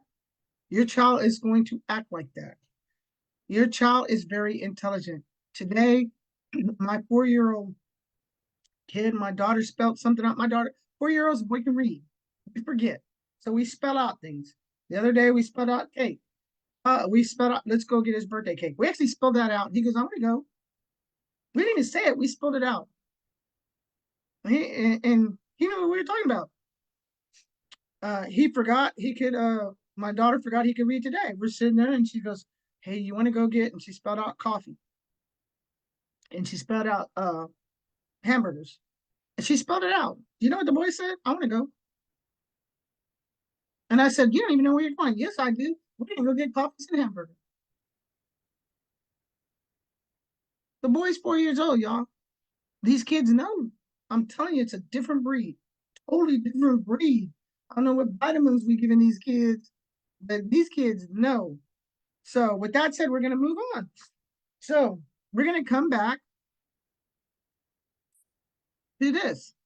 So we're back to the star. So what does this mean? Let's go see. Parent resources. How accountability work. How do we get an A, B, C, D, E, and now an F? Okay. Now, when I go here, it's very important you know something. I'm going to say this 100 times. When I show you this, these are not true scores right now. Last year's scores have not been released, and I'm going to tell you why in a minute. So we already did this. Okay, we know what it is now. So we'll go over here. We'll do it district because I can do the one I know real well. Okay, here it is. All right, is it a charter school? What? Charter schools? Yeah, y'all. Y'all keep jumping school to school to school, charter school. Keep. Go to charter school. Go on over there. Because you're going to be sitting right back. Because it's all going to be the same pretty soon. Because remember, you got to remember something. If you want that government money, it has to be an even playing field. What's the best interest of the child? That they're on an even playing field to be a productive citizen in the United States. So pretty soon, you want to know the difference between a charter school and traditional school. So we're going to go traditional. What region? I know for a fact that we are Region 20 because I was science coordinator for Region 20 for my school district. I won, we won the first thing in Texas. I was so proud of myself. I did this big old tree. I had this stuff hanging out and we won. And I was like, woo, woo, woo. It was one of those things where I went to and I'm like, how come we never won? It was my first year and they're like, you want to try something? Do it. And I was like, okay. I took over it. I made this tree and I had these roots growing. And then I had the parents, the students, everybody on those roots. And I had this tree. And when I won, I was like, I won. I was so happy. But anyway, we're Region 20. So if you're in San Antonio, you're Region 20. It's Region 20. Region 20 is a place that helps everybody out. And it's over there off of 35 in Walters. Okay. We're not even going to get into that. But here's where all the Region 20 schools are, alphabetical order. But we don't even have to do that. I was just showing you all that. That's where a lot of teachers go for training. That's where you go if you want to go get, they have a program there that if you want to go get your teaching thing, you can go there. They'll help you. Region 20 is amazing. They'll help you do a lot. Okay. So I'm not gonna make you go that way. We're just gonna go find our district. We're gonna type it in here. And of course I went to Judson, so I'm just gonna go in Judson. Doesn't matter because what I'm about to show you, none of this is true anyway. Remember that scores have changed now. They just haven't given them yet. And we'll get to that. So now we're answering these 3 questions. Okay, here we go. Look at this. Here's your information. You want to know who the superintendent is? Right here, Dr. Fields. Great guy. I really have respect for this man. He's truly a Judson all the way. Great guy. And y'all know I don't bite my tongue. I probably would have skipped over. Y'all know Brenda was like, okay, let's look at the B rating. No, I'm just kidding. But yeah, he's a great guy. So we're gonna go. Actually, he was Joanne. He was my daughter's principal. Great guy. So we're gonna move on. When I was at school, he was never my superintendent. I retired the next year he became superintendent. And I didn't get to work under him. I wish I would have. But anyway, so students measure, okay, what is it? What is it? The overall rating, okay? It's a B. 81 out of 100 is a B. So, so parents, remember, this is a tool I'm giving you, so go with me here. This measures how much students are learning in each grade and whether or not they're ready for the next grade. Remember we talked about the STAR and the TEKS? So we don't want to move them on if they're in 3rd grade and they're not learning nothing. We move them on to 4th grade. What's going to happen? Now they 2 behind. Then they get 3 behind. Then they quit. Okay. So it shows the Wells School District prepares its student success after high school, college, for what? Here we go again. Productive citizens of the United States, college, workforce, or military. So either you're going to go to college, or you're going to go in the workforce, or you're going to go in the military. Nowhere here do I say you're going to get to sit at home and do nothing. It's not going to happen. So now we're going to say, tell me more. This is where I want you to go. Tell me more. I want to know more about this rating thing. I want to know how you're rating my school, my child's school.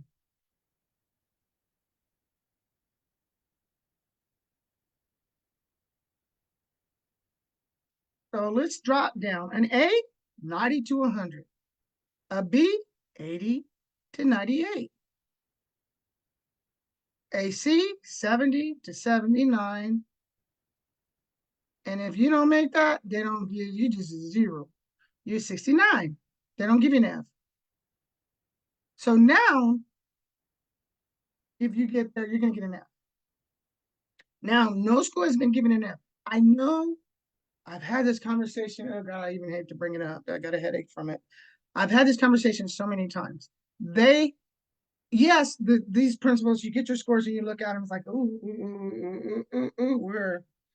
we're an F school. You never know. They might say, okay, this year we're going to do this, this, and this. They have not released any scores yet for last year. The scores I'm about to show you are not from last year. They have not released them. As of that I know of, as last night, they hadn't been released. Now they might have got released today, but as last night, they hadn't got released. So how did they do that? So Ms. Johnson, you helping us out and everything. How did they come up with that? Well, here you go. And you can go back and see what I'm clicking and slow the video down. Here's how they come up with it. See, I'm gonna put a rest to all these Facebook people out there who get on Facebook and they go to the school site. You know, you got so many sites. You got, I'm just gonna throw school out. Um uh let's say Brenda School and Brenda School District. And Brenda School District, people come up with sites that say Brenda School District. Might not have nothing to do with school district, but it's there. So everybody sees it and they jump on it. And then they start these rumors, and rumors fly. And what happens with rumors? People get scared. Why are they hiding this? How come they didn't tell me? I was on the site today and I was like, man, these people just I was like, this is crazy. You know, people are just they're jumping on these sites. And when I say site, it's not like this. It's a school site and it has nothing, it's not the school, it's someone who started it. And there's many of them out there and they kind of like hijack it and they'll get on and say, I can't believe my student's teacher, and sometimes they'll put the name, didn't do this or that. It goes back to, guys, what's best for the student. You're hurting that student because students know each other, parents know each other. And you will hear students tell another student, my mom is mad at your teacher. You will hear that. I'm telling y'all, 33 years, things I would hear the kids come back and say. Okay, so I'm giving you these tools. So we already know this is not an I got you. STAR is not an I got you. STAR is something they put out so that they can make sure your child is getting a fair chance at what? What do they want to make sure your child's getting a fair chance at? Remember, we brought it up. They want to make sure your child's getting a fair chance as working. The military, remember, we brought all that up. They want to make sure a productive citizen, that your child is going to be a productive citizen. That is why they're bringing all this up. And guys, this is also in English and Spanish. You can go over here and hit Spanish right here. It's both. And I'm going to tell y'all something. I did this the other day with a group of people. There's a bunch of teachers involved in it. And we did this because the teachers didn't even comprehend this. And they're like, well, how come nobody ever explained it to us like you just did, Ms. Johnson? I said, because I didn't explain it to you as I would a teacher. Because if you explain it to as a teacher, as a person explaining it to a teacher, I'm going to assume certain things you should already know. Just like when I was a principal and I was learning, I would hate to go to a meeting when it was assumed at a training that, let's say it's somebody from outside the district would come in and they train us, we'd be in training. I would hate it when they assumed we knew something and they would just take it for granted and they'd be teaching. You're like, what are they talking about? So you're on your phone trying to, and you didn't miss half of what they're saying because you're still trying to figure out what they're saying from the beginning. And these teachers were like, wow, this, and then you know what they said? They're like, now, because, and the reason I'm saying there was a bunch of teachers, let me tell you what happened. So we did this. When we did it, which is for me to practice. Okay. So we did this and I invited a bunch of people. These teachers have kids and they wanted to see if they could use this, what I'm teaching y'all right now, to help their kids. So when I got here, they were understanding it better because a lot of times we teach above people and including myself sometimes. I forget that they might not know that, you know, so that is where I'm coming from. So as a parent, if you know this and you go into that classroom talking this language, remember, the only reason I'm here tonight is to give you guys want tools to help your kid be success. This is why. Okay. So here's the formula they used. Okay. Student achievement, school progress, closing the gaps. This is what they used. Okay. So look at student achievement. Wow. You know, that's a big part. And this is how they got it. This is just an example. There are nothing true out there right now. They have not released last year's scores. So here you go. Okay. When I say they haven't released it, they haven't put out what's they haven't released how it's going to be A, B, C, D, E, F, G, H, I, J, whatever. Okay. Round score. That's a B. 89 out of 100. So we've seen that. So now we understand that. So let's go.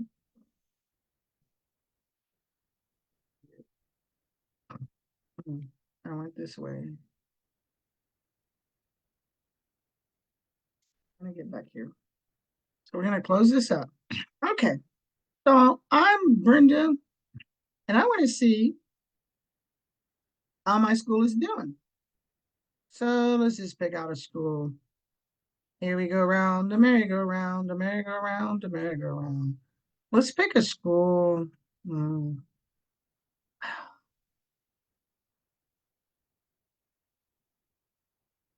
Let me see. So there's several ways you can do this. Very easy. You can go in and let's hit this little thing right here. What school is this? This map. I gotta pull this map down. Judson ISD enrollment. This is the whole school. So now we're gonna come out. We're B-rated school. We're gonna come out. Now let's go find individual schools. There's all the schools at Judson. We know the whole district now. That's what we just did. Now let's break them up. And you see all these guys? Remember I said are not rated. So the scores. Not rated means they didn't some of them um they didn't even or get high enough to make a score, whatever. Some of the schools don't even teach star. So here's the scores. Okay. These are old. This is not this year. Again, this is not this year. Again, this is not this year. Okay. So let's find an A school. I don't know what they are this year. They could be anything this year. I just picked an A school. I don't know what they are. I'll tell you right now. So my school, my kid goes to Salinas. Yeah, that's where they go. Okay, so let's make sure. Here's the principal's name. At least I know who the principal is. Let's hit this. Okay, yeah, this is the right school. Okay, then I come out. Let's see. Okay, they're in A school. Now, I don't know if they're still in A school. I don't know what they are because those scores haven't came out. So we're just making this up. Oh, they're in A school. Okay, wow, that's good. They're not. Okay, let's move over here. Wow, how are they performance and well, I like this. Overall student achievements. That's what that means. Don't listen to somebody in an email. Go out and look for yourself. You can break it down. Okay. You can actually break it down. And that's what I'm trying to tell you guys. Okay. Here is the example again. This is just an example. Okay. Calculation. Okay. So let's go back here. We're going to close this down. And now we're going to go to all I'm doing, guys. I'm here. Okay. We're going to roll up. Now, there's a lot of things going on at each. Remember, we talked about the environment. So you might have this over here. They make the income, families working, what's going on, the homeless population, all that stuff is included. Okay. So And I'm not talking about this school or Judson right now. I'm just talking about Texas, everything, period. Okay? Just because your school is a C, F, whatever, doesn't mean that it's a bad school. You have to go in, and I'm going to show you. This is why you don't listen to what people put online. Because I was upset the other day when somebody said something about my heart, my school, that's my heart. Okay? Know the situation. A lot of times the environment will affect what's going on in the neighborhood, the income in the neighborhood. Now, will affect, but that does not mean because you're if a school is an F school that your kid is not learning at that school. Because here's the problem, and I'm going to use my granddaughter, and she said I could. My granddaughter was at a school. Most of y'all know what school it was. I'm not even going to say it. And it was a low performing school. I'm not going to tell you what district, but y'all know. If you know me, you know. Because I'm talking about Lele, who's a senior now. Okay? Her mom got a letter from the district saying this is a low performing school. Your kid's eligible to go to any school she wants to. Okay? But your child, you will need to provide transportation. Okay? When this happened. Now remember, Lele's in high school. I said Heather because that's her mom. So what happened was Lele would have stayed there at that school, but she moved. They moved. And she goes to a different district now. So I was hearing people say, oh, let's make our kids go here. Everybody, we're getting phone calls. Hey, we're going to have a meeting today. We're going to get all our kids. We're going to get 5 or 4 people to drive them. And da da da da da da da da. Wait, you know what? Lele was about to move. She hadn't moved yet. She did go. She did go because I was her PE teacher. And it was Kamaya that I was thinking, the younger one. It was Lele did go. So Lele goes to the school. And I said to myself, this ain't gonna be good. Because when you pull your kids out because they're the rating, if you're pulling a kid out because of the rating, you need to look at everything about that rating. And I'm going to show you that in a minute. Don't just jump the ship because you're thinking that's going to be what's best for your child. Because I'm going to tell y'all something. I lived it. So and Lele didn't get moved. The reason Lele got moved was because Lele moved to a different house, but it was still in the same district. That is why Lele left that school she was at. Okay. And then soon after, they finally moved in with me. Those of you that remember that, I live in Northeast, so they went to Northeast. So these parents were calling us saying, hey, we got a car rider going. So you had like 12, 14, 15 parents. They all got together. They were going to move their kids. Their kids were not going to be at a low performing school. And they were going to move them and they were going to send them over there.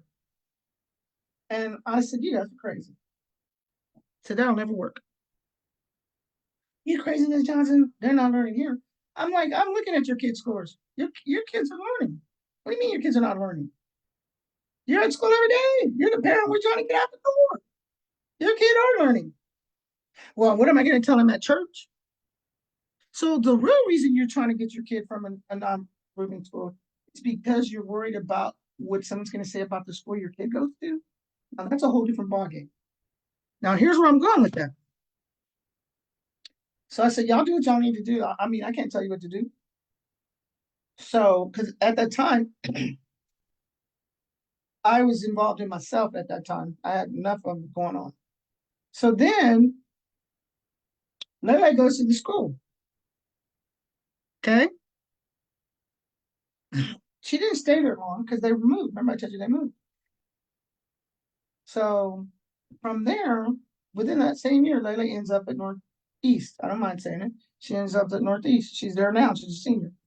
She was in going to junior high when this happened.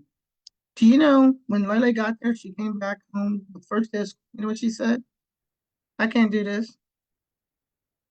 I don't understand nothing these people are saying or doing. These kids are acting crazy. Whole different environment for her. She didn't understand it, and they definitely didn't understand her. She's like, Grandma, I want to go back to where I was at.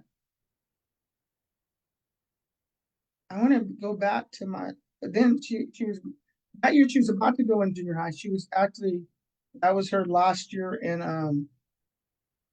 ele, elementary. I'll never forget as long as I live. It was a rude awakening. And she goes, I thought it was bad where I was at, and where she was at, they were having drive-bys, they were shooting, um, low performing school. But you know what? She didn't care. She said, as long as I don't mess with nobody, nobody's gonna mess with me. So you're absolutely right. She wanted to go back. She could not be in that environment. Her friends who she'd been to school with all that time were there. And we were talking about it when I was doing driving lessons with her. She said that was the hardest part. I said, what's the hardest part? I was asking questions so I can help parents. What's the hardest part of your school now that you're a senior? She goes, when mom took me out of school and moved me to the other school. She said, I lost all my friends. It was never the same. My grades went down. She goes, I don't even know why I was doing good. She's absolutely right. So I tell these parents, think about what you're doing. What's best for that child? Might not be best for you, but what's best for that child? And if that child is truly, truly learning, then that school already knows how your child learns. So those are some things you want to look at. These are just tools I'm giving you. You don't have to do it. I'm just telling you what worked for me. Okay. So if you come over here, so the enrollment, we're looking at African American, 19%, Hispanic, 51%, white, 18%. None of this makes a difference. It's just telling you the demographics and ethnicity of who goes to the school. So that's where you look that up. So let's just move on over. Number of students per teacher. So if you want to know, y'all saying they're hiding things from you. That was a big thing on my notes over here. What is going on in the school? This information is out. If you go to Judson website, this information's there. Okay. Number of students per teacher, 16.5. Ooh, I'd love to teach at that school. 16.5. I've seen classrooms, 25 and 30 kids in a classroom. Number of full-time staff, full-time, not part-time, staff, 70.3. Number of full-time teachers, 43.7. Average salary, $56,000. That ain't a lot of money, y'all. That ain't a lot of money. When you go in there screaming at these teachers and you go in there doing things and you don't think these teachers are doing it and they don't get to see, and I'm going to tell you, as a teacher, I can tell you, I didn't get to go to my daughter's basketball game because I was at somebody else's basketball game because I was the principal that day and I had to go do the basketball game. I didn't get to, I had to go put grades in because I taught PE and I had every kid. So there was a times I had to put all these grades in. You don't even get to see your own family. You missed that and you can't get that back. There's no getting that back. I remember we were talking today, and my daughter was here. She's in the military. She just left back. And she said, she's in the army. And she says, Mom, she goes, remember when I shot that shot with the basketball? It's like, and then I was like, she goes, I forgot you weren't there, right? You had to go to the football game. She's right. I wasn't there. And I'm gonna tell y'all, at that time, we didn't make $56,000. That's the average teacher salary. And that's pretty much throughout the spectrum in the state of Texas, y'all. So when you going in there, you thinking we making hundreds and $300,000 and we driving the best cars and we live in the best houses, we going through the same thing you are. Rent a tire, here we come. And that's one reason I tell teachers now, if you're a teacher, you better go be a principal. Your last 3 years, you want to be a principal. So when you retire, you get a principal's retirement and not a teacher's retirement. There is a big difference. And this is very important that you go in there and you learn about your school. You learn where your child goes. And you know, this is sad because if you really think about it, where does your kids spend most of their day at? Ask yourself that. And you want to know what's going on where the most of your child is the most, his entire life, he spends more time in school. But yet we're not willing to look into it as parents. And so this is where I'm coming. Y'all came at me, so now I'm coming at you. I'm telling you, this is how you're going to have to get it done. You're going to have to start getting on these computers. You're going to have to start asking these questions. And it's good to see what a teacher makes. You do the math. 56,000. You know they're gonna pay taxes. And half of that, let's take another let's just take 6,000 out for they're gonna spend on your own child out of their own pocket. 6,000. Let's just take that out of there right now. Because that's what's gonna happen. So those are things I'm trying to tell you. No, when you go in that room and you're mad and you're tired and you went to work, now you have to come in and you teacher to call your job, you're about to lose your job, you can't do this no more, you're tired, and you go in there and go off on the teacher. It's that same teacher who's tired too, who's going through it, who's a principal is saying, why is this parent here going through this? Now when you leave, she's got to go up to the principal. And it all goes back to trusting each other, establishing those relationships. So this is a tool I'm giving you. If you know what you're dealing with, I had a parent tell me, that teacher makes what, $85 a year? No, go online. They don't hide, they ain't got nothing to hide. Go online and see. That is what your teachers are doing. They're not making them rich. They're not making all that money, y'all. Pretty soon, my daughter joined, we were driving, and it was on there. It said, y'all have heard me say this before. She passed Bill. It was not Bill Miller's. It was McDonald's. She passes McDonald's, and on the billboard, really big, it says, "We $15 an hour. We might even give you a house." She said, "Mom, stop the car! Stop the car! This car! That's the only reason I'm in the military. Stop the car! I'll go work at McDonald's. Stop the car. You're gonna give me a house? What's the difference?" So if you think about it, we're joking, but think about that. If you divide this $56,975 by the hours that a teacher puts in, y'all, I wish I had a calculator. I don't have one in here. I'm in this other room in here. I'm in this desk there because I'm upstairs yelling. So they do that. I mean, how many of you pass by the parking lot at school and you think school? I have people who tell me, what's going on up at the school today? I was like, nothing. Why are those teachers out there? They're getting their rooms ready. Oh, they're taking their Christmas stuff down. Oh, they're getting ready for parent conferences.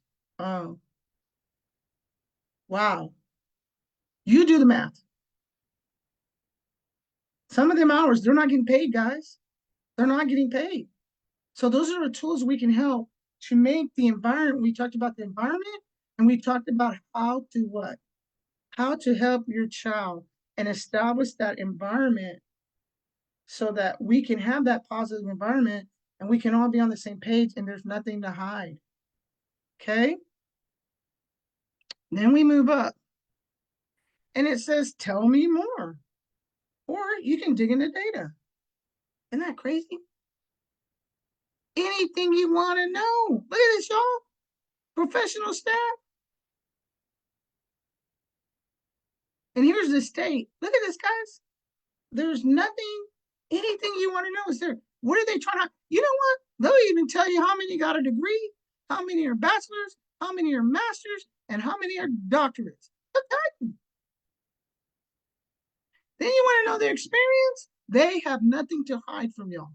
That is what I'm trying to tell y'all. When I did this, practice this whole thing the other day, teachers were like, wow, I didn't know they could see that.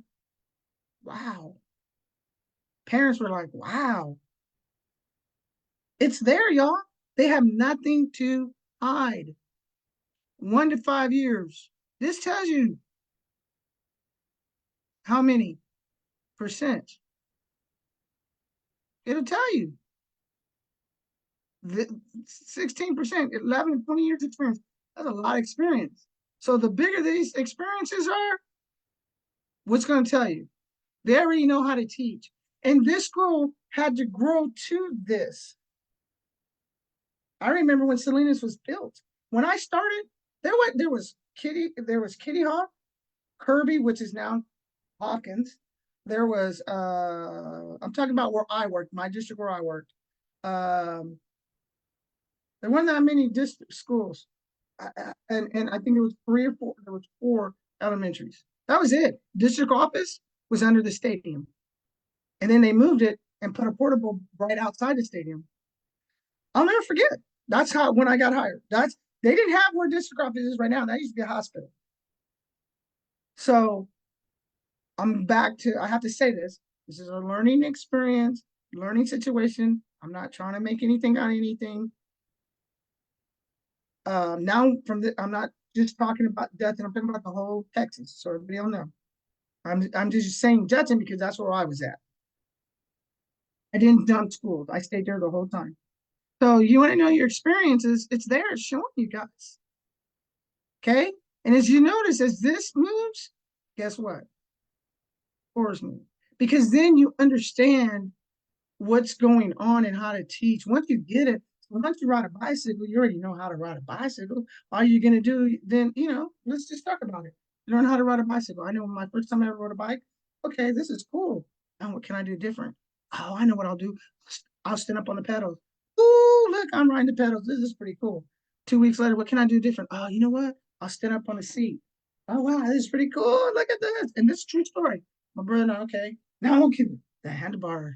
Who do you think can keep going and stand on handlebars? Me, stupidly, tried it. I failed. Okay, let's go back and try this again. Because that didn't work. That's all it is, y'all. Experience. That's it. Okay. So then we look at the average actual salaries and stuff like that. Okay. It'll tell you everything you want to know. They're not hiding anything. Here's all the programs at the school. It's easy, y'all. They're not hiding nothing from us. There's nothing to hide. So let's come out of that. Let's dig into the data. And you guys can go through all this.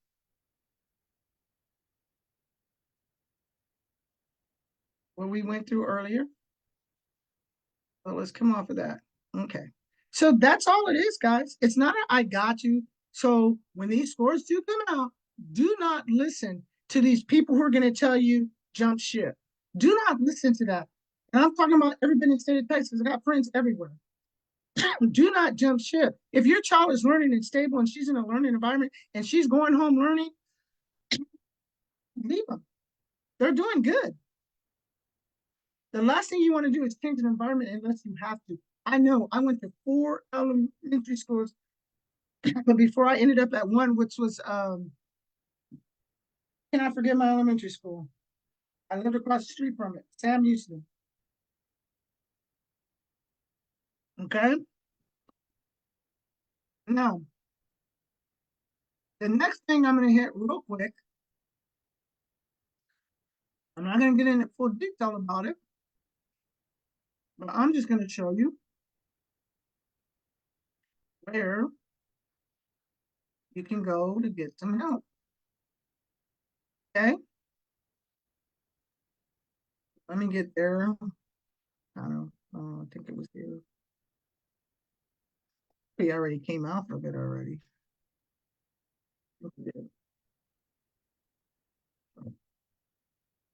We'll go back. Okay, so we did that. And then,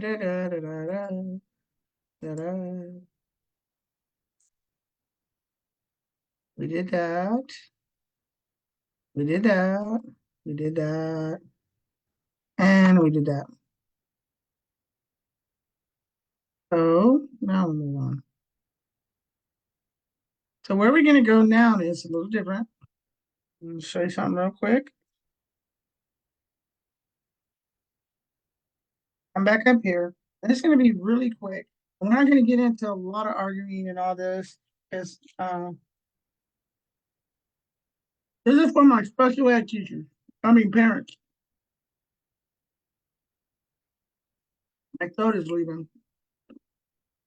We're going to go to special ed.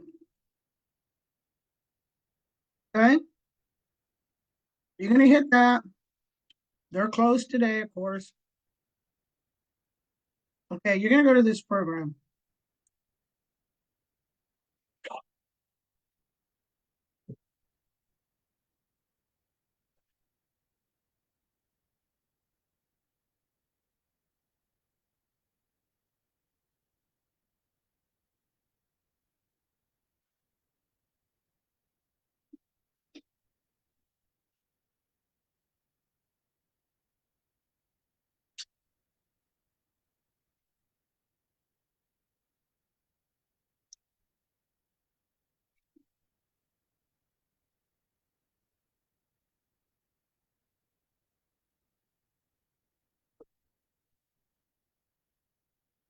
Okay, we're on sped text right now.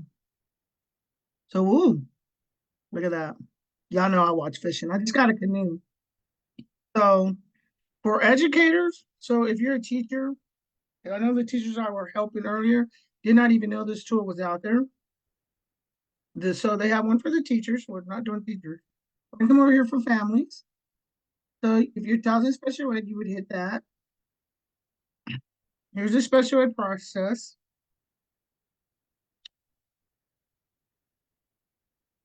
And it has anything you want to know. Okay. And then what I like, it has the disabilities. It names them.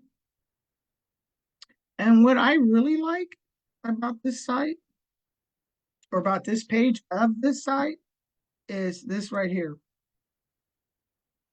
These are questions. Some of these times when you have questions and your kid's about to have an ARD, you don't know what's going on, and you want to know what's going on, and you want to know what to expect at that ARD, this is where you go. Okay. I've done a million ARDs. I've done my share. I know I'm going to be an ARD in heaven one day, an angel in ARD heaven. I know God's going to give me extra wings for that.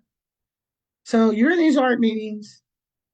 It's scary. You want what's best for your child. Sometimes we, including myself, as administrators and teachers, we forget we're talking to a parent and we go back to what I was saying earlier, including me, and we are trying to explain something that's we think you already understand because we understand. So we will leave out some stuff sometimes where we're thinking, oh, this parent already knows that. Da, da, da, da. So when I get questions from my parents when I'm doing parenting teaching classes, I will never, ever tell a parent what to do when they get to an ARD. I will never disrespect another uh, administrator or teacher because that's not professional. What I will do is tell them, I don't know the answer to your question. Even if I do, I tell them, I might know the answer. And I'll say, I'll be honest. I'm like, I can't help you with that, but I can tell you where you can find the information. And I will send them to this site. And every single time, and I can say this, guys, I have gotten that phone call or that text message. Man, I wish I'd seen this earlier. Man, I just went off on that teacher for no reason. And that's what I'm talking about when you are sitting there and that parent thinks there's something we're trying to hide from them, or that parent thinks that we're not really there for them. What is it that we're doing that we don't want them to know? We have nothing to hide. And so I like I said, I don't even they'll say, hey, you know what they told me in art? Let me tell you what they told me. No, stop, stop, stop, stop. I want to know. All I need to know is what questions did you have? When they tell me, I actually will show them how to go find it. Because I'm going to tell you why. And I've seen retired principals and teachers do this.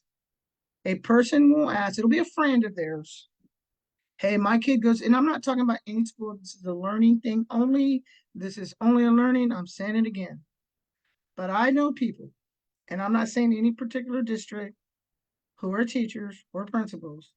And And if you go on Extra app, all you have to do is go on Extra app, you'll see it. And they'll say something like, my kid was in an art and they did this, this, and this, and this. What do I need to do?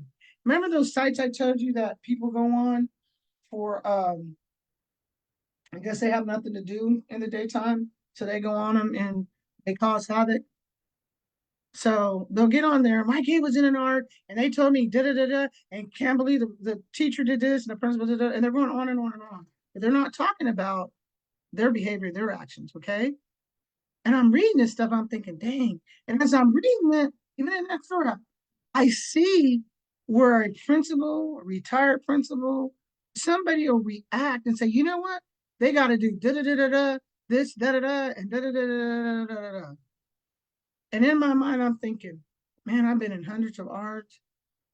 I ain't even going to respond to this question because unless you're there, you don't know what went on in that meeting. You don't know if that principal said, well, let me find out. I'll get back with you. You don't know what happened. And parent, here's a tool I'm giving you. Here's another tool I'm giving you. Okay. If you go into an art expecting the worst, you already have set that mood.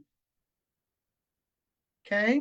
Here's another thing. This has happened to me several thousand times.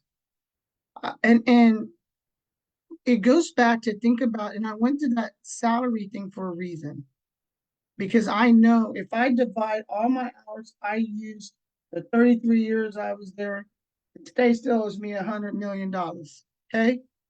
So what I'm going to say is my experience. Okay. This is my experience, parents. When I've said in many of them, especially the ones at the end of the day, I go in, take notes. Okay, ma'am, if I don't get the answer, I will find out how to get it to you.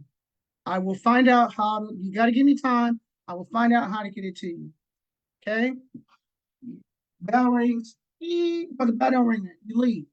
We walk the parent to the door. You walk them out, because you want to, you care. You want them to feel welcome. It goes back to that community, that bridge. And then bye, y'all have a great day. Is there anything else I can do? Here's my card. Call me. Don't hesitate. Once I get this information, I will get back to you. Okay, parents. This is a key I'm giving you, parents. Okay. So you say, okay, I go back to my office, put my notes on my desk, sit at my computer. It's 3:30, bell's about to ring, and I'm start looking up these questions the parent wanted. But what happens is I get a phone call, so I pick up my phone. Hello, hey, there's a parent here. I have a couple of questions about attendance because I'm in charge of attendance. Okay, I'll be there in a minute. Hold on. Hang up. Shut my computer. So lock in my office. Go find out what this parent wants. Help the parent get the information to get her kid graduated. Da, da, da. Come back. I get an email across my thing. Hey Johnson, don't forget it's your turn to do soccer tonight. Be at the soccer field 4:30. Yes, sir. Yes, ma'am, or whatever. Close my book, close my thing, go to soccer. Okay. You can't leave until everybody's gone. Okay. So everybody leaves. I go back to my office, leave my radio because you have a radio. Leave my radio, especially at the football games. Leave my radio, lock my office up. I'm tired. It's now 10:30, 11 o'clock. Drive back to my side of town, go to bed. Got to be there 6 o'clock. I'm back up, get to my office, go to duty, come back, get to my office, sit at my computer, open my first thing you do is open your computer, see what's going on and what happened. I get to my computer and I see this parent has emailed me along with 5,000 other people. And you said you were going to call me back. You didn't call me back. I cannot believe you didn't call me back. I waited all night for you to call me back. Da, da, da, da. So, parents, a key I'm giving you is, and I'm telling you, I live this. There is no right back. If we want to be true and give you the right answer, you got to give them a chance to find it. Now, with that said, I'm not talking about 2 months later, hey, I was like, hello, teacher. When did you say you were going to call this parent? Oh man, I forgot. Mrs. Johnson, I just totally forgot, man. It'd be a month later. You know what I'm saying? No, I'm talking about as parents, we have to, even me as a grandmother, because at schools, if something's going on with my grandkids at school, because my daughter works, I'm the one that, because I'm off, I'm the one that goes to the meetings. I do it all. So, I'll tell the principal will laugh at me. He'll be like, girl, you crazy. I'll be on the phone with him. I'll say, hey, well, when you find out the information, let me know. I'm just kind of figuring out what's going on. It's hearsay, but I just want to know. And he'll be like, okay. It's my daughter's school. And I don't care. My granddaughter's school. And he's like, okay, Miss Johnson. And then he said, I'll get back with you tomorrow. I promise, promise. I said, look, how about this? How about you get back to me um, by Friday? And it'll be a Monday. And he's like, dang, I keep forgetting you used to be a principal. Thank you, Miss Johnson.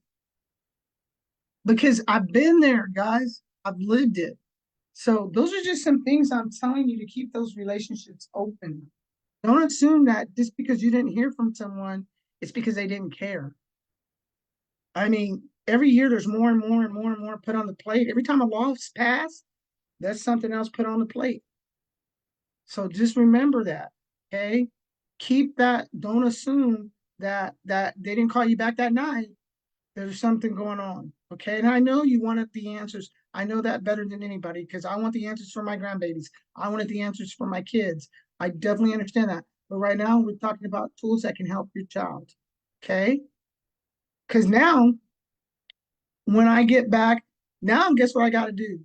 Everybody you emailed, they didn't email me and they want a response. How come you didn't call this parent back? So now, instead of looking up your stuff, I'm responding to all my 5,000 bosses. Okay. So those are just some things that we can do to help out. Think about that parenting thing. Think about that. Think about that. We're parents. We bleed. We hurt. We have kids at home. Like I said, at a football game, you don't go if everybody's gone, and then you go, and don't let it be an out of town game because you ain't going nowhere. You might as well just sleep under the desk and get up in the morning. Teachers are the same, guys. Teachers work the game. Teachers go to the game. They go to the games because they want to show the kids, hey, I support you. I care. I mean, that was one thing I can tell you about Judson. Those teachers were at those games. They were. They were at my students' games. They were at my kids' games. I was like, dang, all your teachers are up here, girlfriend. I have parent conference right here. You know, they were all there. So those are just some things that you want to think about. And I know we get frustrated. We're at work and can't be on the phone, and we're trying to figure it out, and we're frustrated, and we want to know if that child's going to graduate or not. And 3 days before graduation, I've been there, guys. I've been there. Just know we're all on the same page. We want that child to walk the stage. Why? Because every child that walks that stage, we get the credit for it. You see what I'm saying? So that's the bridge we need to put. Okay. So so if you want to know something about an ARD meeting, just okay, here we go. ARD meeting. So here's the question. I was invited to an admission review and dismissal art committee meeting. Whom should I expect to be at the meeting? So what they did was they put questions that people call. Remember I said they had a number? These are questions they get every day, every day, every day, every day, which is nothing wrong with it. It's okay because at least you're trying to help your child. So that's you. This will tell you. This is your answers right here. And if this is not enough, and today's a holiday, you can go to this help button right here, and they'll still help you. Okay. Over here, the next one. What should I expect at an art meeting? And some of you might not know what I'm talking about. If your kid's not in special ed, that's okay. This is for the special ed parents. It tells you. Here's a legal framework. You can't go wrong, guys. It's not going to change. It tells you nothing's going to change. There's nothing federal and state requirements. There's nothing it's going to have. And it tells you what is expected and what if the 30 days fall during the summer and school is not in session, the ARD committee has until the first of class in the fall to finalize its decisions. So if you have a question, it's right there. Don't go. I know people who pay people who go sit with them at an ARD and they making all this money, $200-300. It's right there. You don't need go on that computer, look it up, and it ain't no big language everybody can understand, and it's there. Okay, so that's where we went. So I'm gonna go back. Frankly, ask question. Okay. Oh, this is a big one. I was trying to say this word the other day. How do all these what does all these acronyms mean? When I started education, I was going to school. I graduated at UTSA, and I went to with my bachelor's at UTSA education, science kinesiology, and I went to Concordia for my master's in education. Okay, so when I started education, for me, I knew what these acronyms meant because in education there's so many of them, which is weird. There's a lot of them, but it was easy for me because I was already working in education when I went to go be a teacher. So when I would talk to parents as a PE teacher or coach, I just kind of took it for granted. As a parent, I knew what it meant. I took it for granted they did, but they don't, guys. This isn't anything in education. Some teachers can't even tell you what they mean.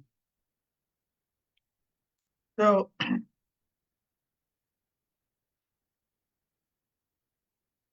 guess what?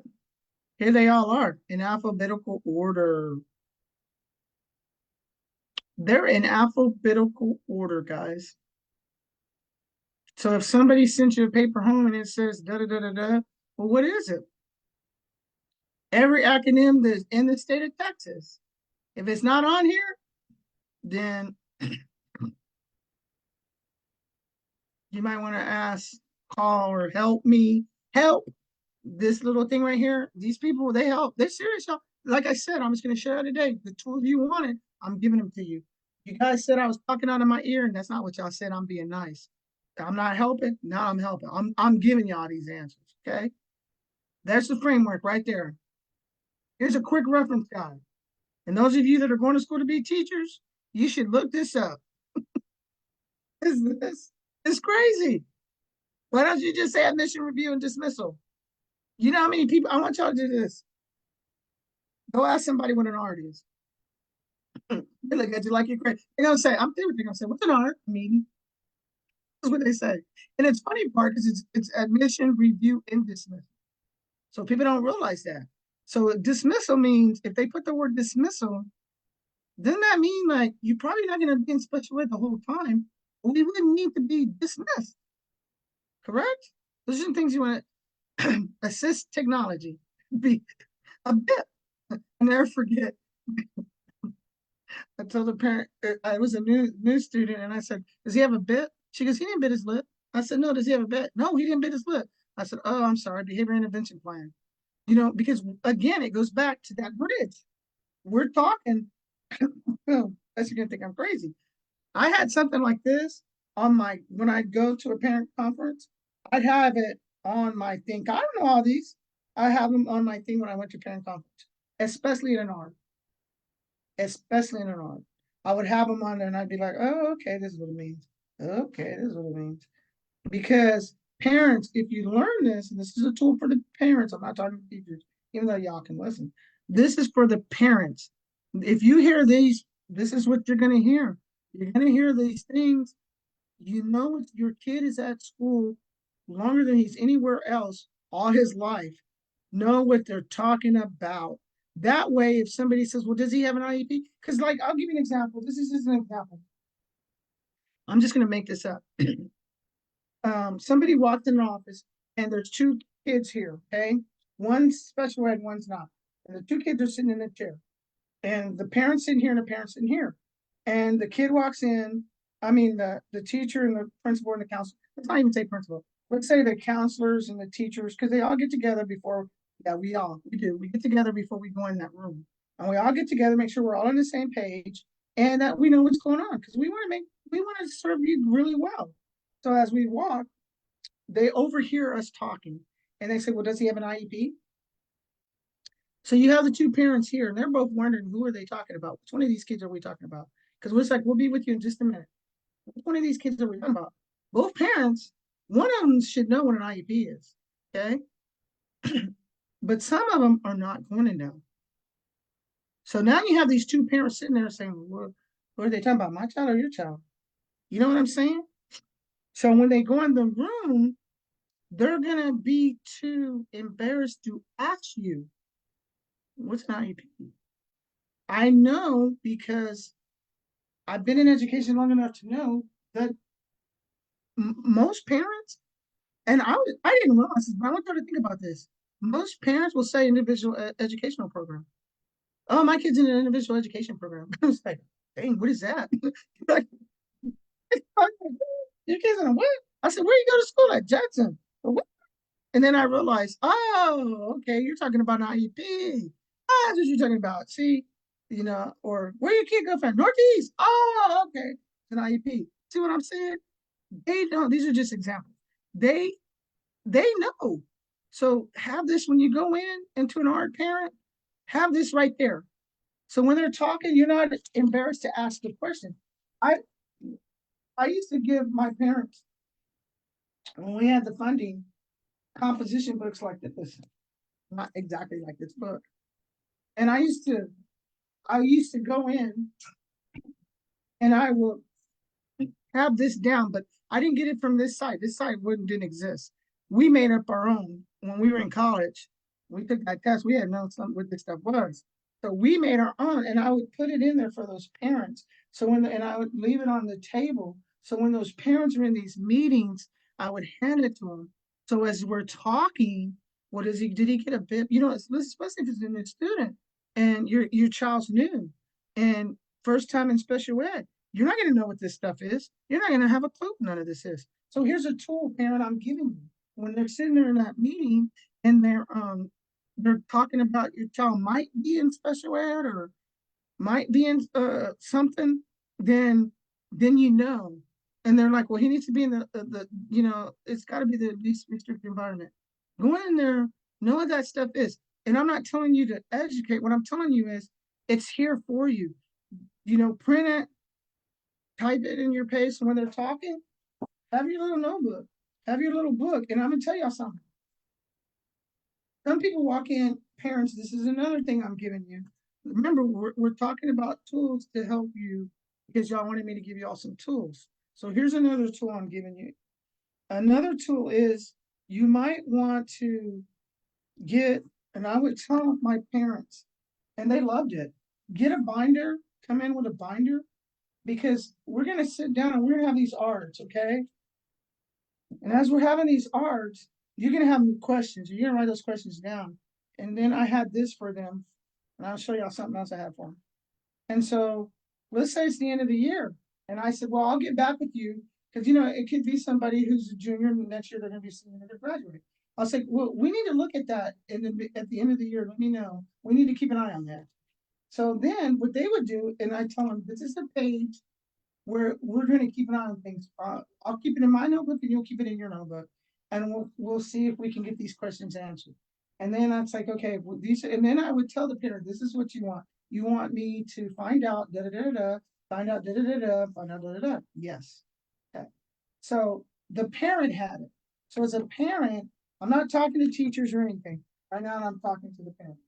So you had that. So at the end of the year, when you have to do that last one you have to do at the end of the year, or at the end, I always would tell my parents, do you have any other questions? Did we miss anything? There's something we should be looking at. And then it's like, okay, let's look at our notes. Oh, you know what? Remember this one? We were sitting here and at this art, we didn't get this information. I was like, oh yeah, let me see. Oh yeah, here it is. We did look it up. This is what would happen. So the parent would write it in. So let's say if that kid went to a different school, In this case, if your kid goes to a different school, you never know you're moving, especially in a military city.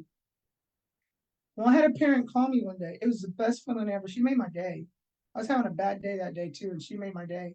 She calls and she said, Miss Johnson, I'm like, yes, ma'am. I'm going to send you something to the school, but I'm not going to tell you what it is, and I want you to know it's coming from me. I said, okay. I said, is it good? She starts laughing. Yeah, it's good. She goes, I went to a school and it was out of Texas. It wasn't a Texas school. Or they were military. Matter of fact, it was overseas. And she said, when I got there, it was just, they were talking about how great your school is because of the information in the folder that I had. She said that they asked her, it would be confidential, but if they could use and she could help sit down with someone and show them how her folder, her notebook was. Because it made it easy. They didn't have to redo with that child's strengths and stuff. And yeah, they had the paperwork. Yeah, they had it written out. Yeah, they had this. You have all that on the computer. I agree. You go in there, it says who went in there, da da da da da, da da da da da da da da da da da. I agree. But it's a little different when you as a parent now are not with looking at that printer or that computer that teacher's looking at. And now you're able to get into the discussion and be part of that art and have that discussion knowing what is being said and not having to hire someone to come in and sit with you. I've had people try to pay me, it's not going to happen. I'll show you how to get the answer. I'll show you where to go. Because again, you wanted tools to help your kid.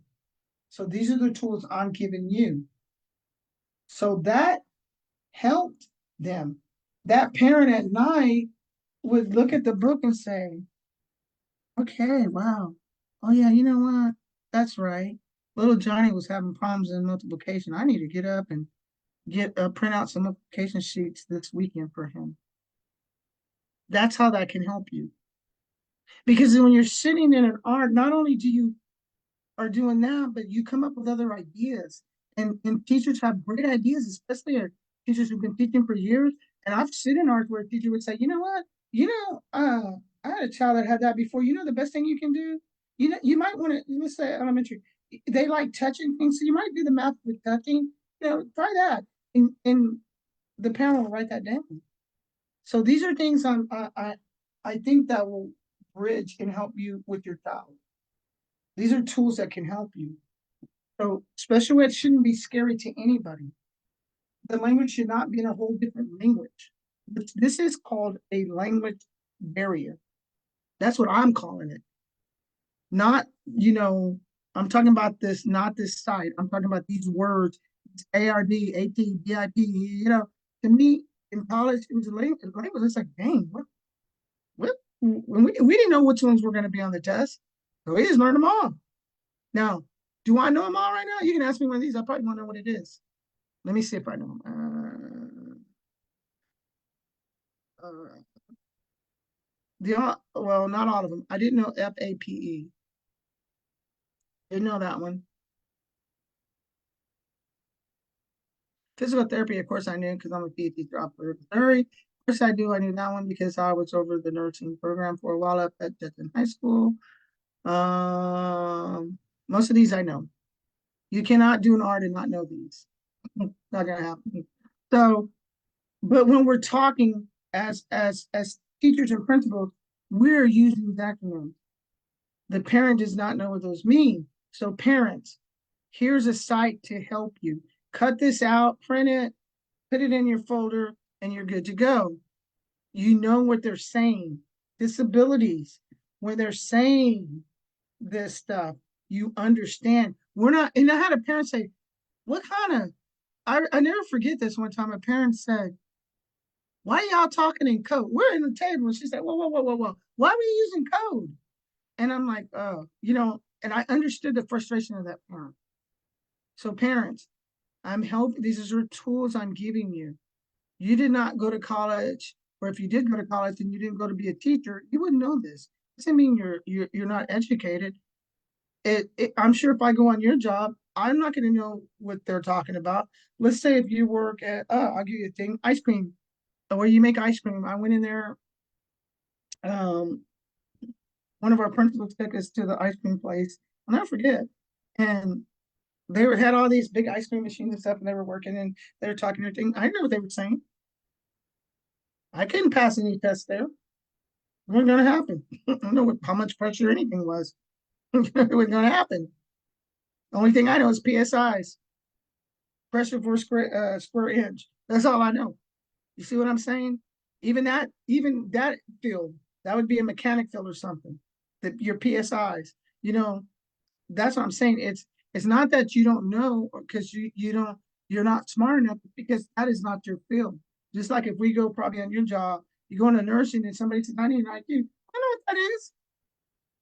The only reason I know it because I lived in the hospital so long sick. I knew everybody on the floor. I was like, hey, let me put the IV in. I know how to put it in. That's how bad it was. So those are ways you can help. Teach yourself to help your child. Okay. If you need anything, the numbers are right there, guys. And let me say this, and I mean this from the bottom of my heart. What I'm showing you is not an I got you. That is not what this is about. This is about us all being on the same, not me because I'm retired, everyone being on the same playing field and trusting each other and teaching each other. It might be that and remember, it's our environment, and it goes back to what I was talking about, the environment. It might be where your child, you're in a group and all the parents leave together, and they might say, "Hey, my child's in. How did your child ARD go? Good. How'd yours go? Well, I didn't understand what they were saying, and what's a ARD? You know what you tell her? You go in, you're like, oh, let me show you this. And you tell her, copy this. You know, we got to help each other. We got to show each other. And until we get that trust, that is what's not good. We could tutor to this is what got me here. We could tutor to the chicken comes home. I made the comment on live that I don't think my experience after school tutoring is not working because and some kids it works for. I give it to you. Some kids it do. But right now with COVID and everything is so messed up. We need to throw everything. It's 3 seconds left on the clock and we got to throw a Hail Mary pass. That's where we are right now with education. We got everybody downfield, defense, offense, everybody's down there and we're about to throw the ball up. Good luck. Because that's where we are. I've seen the education evolve. I was blessed enough to start education before when you could preach, you can bring the Bible to school, you could spank a child. They just took that away last month. Can't in the state of Texas can't spank a kid anymore. You could spank the kid. You could I got plenty of paddles in school. You could I mean that's how long I've been in education, guys. Forever. So there were no tests. There was special ed didn't exist. We had a resource room. If the kid couldn't get a problem done and you'd help him out, go to the recess room down the hall, resource room down the hall. The principal was teaching. She had her own classroom right it was no, it was a lady right down the hall. So what I'm saying is I've been blessed enough to see it evolve, and now I'm seeing it dissolve. And it's not because of anything the parent, and it's not because of the student. It's the environment. It's our environment that is hurting us. And until we change this environment and how we look at things, until we understand our environment, that goes back to when I went over and I showed you the schools, the F, A, B, C, D, F schools. If you go on there, it'll show you how many kids are in special ed, how many kids are here, how many kids are here, how many kids are they're in the school, how many kids anything, how many kids are above average, how many anything, it's all there. It's nothing they're trying to hide from you. And then once you see the demographics of the area and the school, you understand it's not that the school's not performing, It's more of the environment is kind of, there's so much going on that we're, and I'm going to give you an example. Let's say, um, my two kids, okay? I lived in a subdivision. I'm not going to say any names. I lived, and y'all know where I lived. My first home I had built, I lived in a subdivision. I started a neighborhood association. And I'll never forget as long as I live. And there was a drive-by. First time I ever drive by. It's like, what is that noise?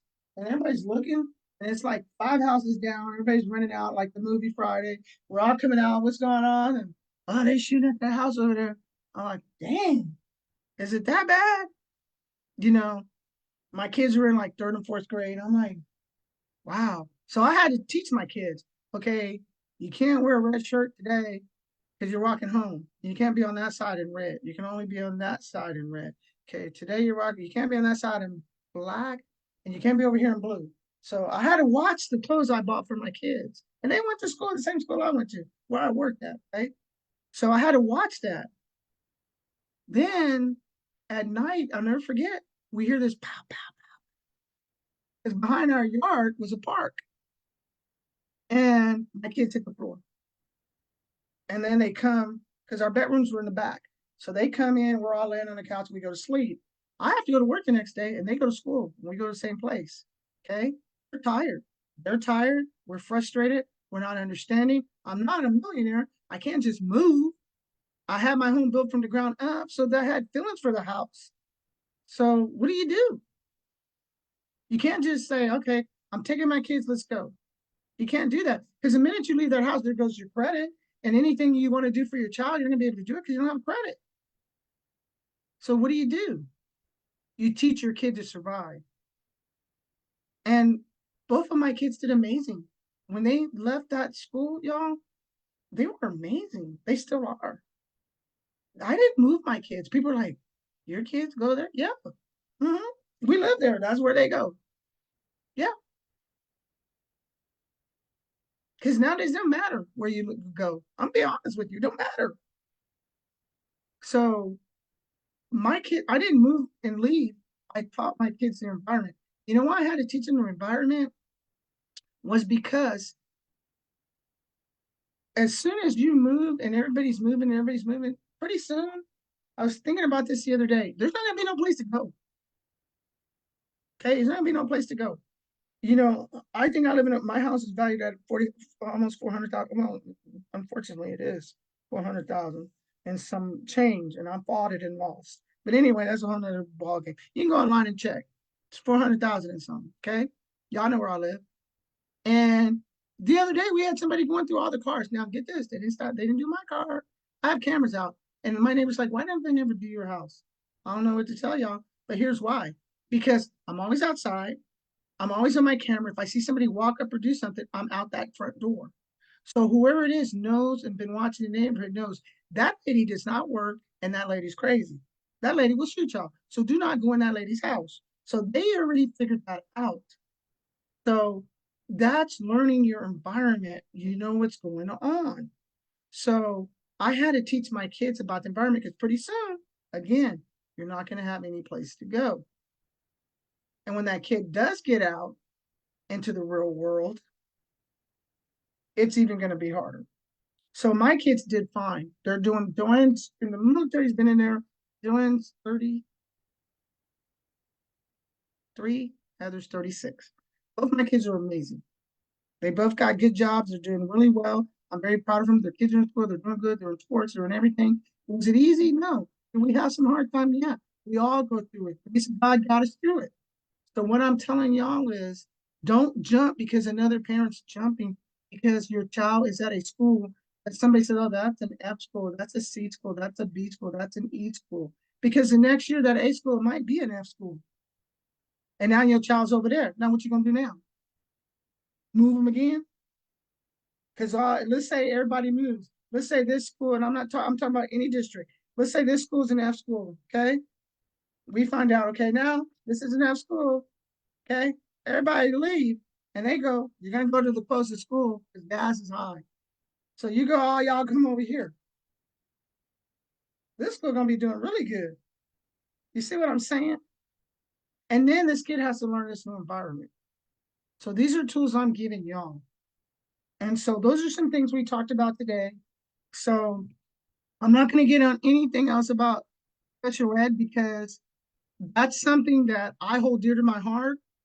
Uh, uh, I was blessed to do a lot of art and see these kids graduate. I was blessed for these parents to allow entrusting me to help their kids. Um, that's a blessing. I look at that as a blessing. They taught me so much.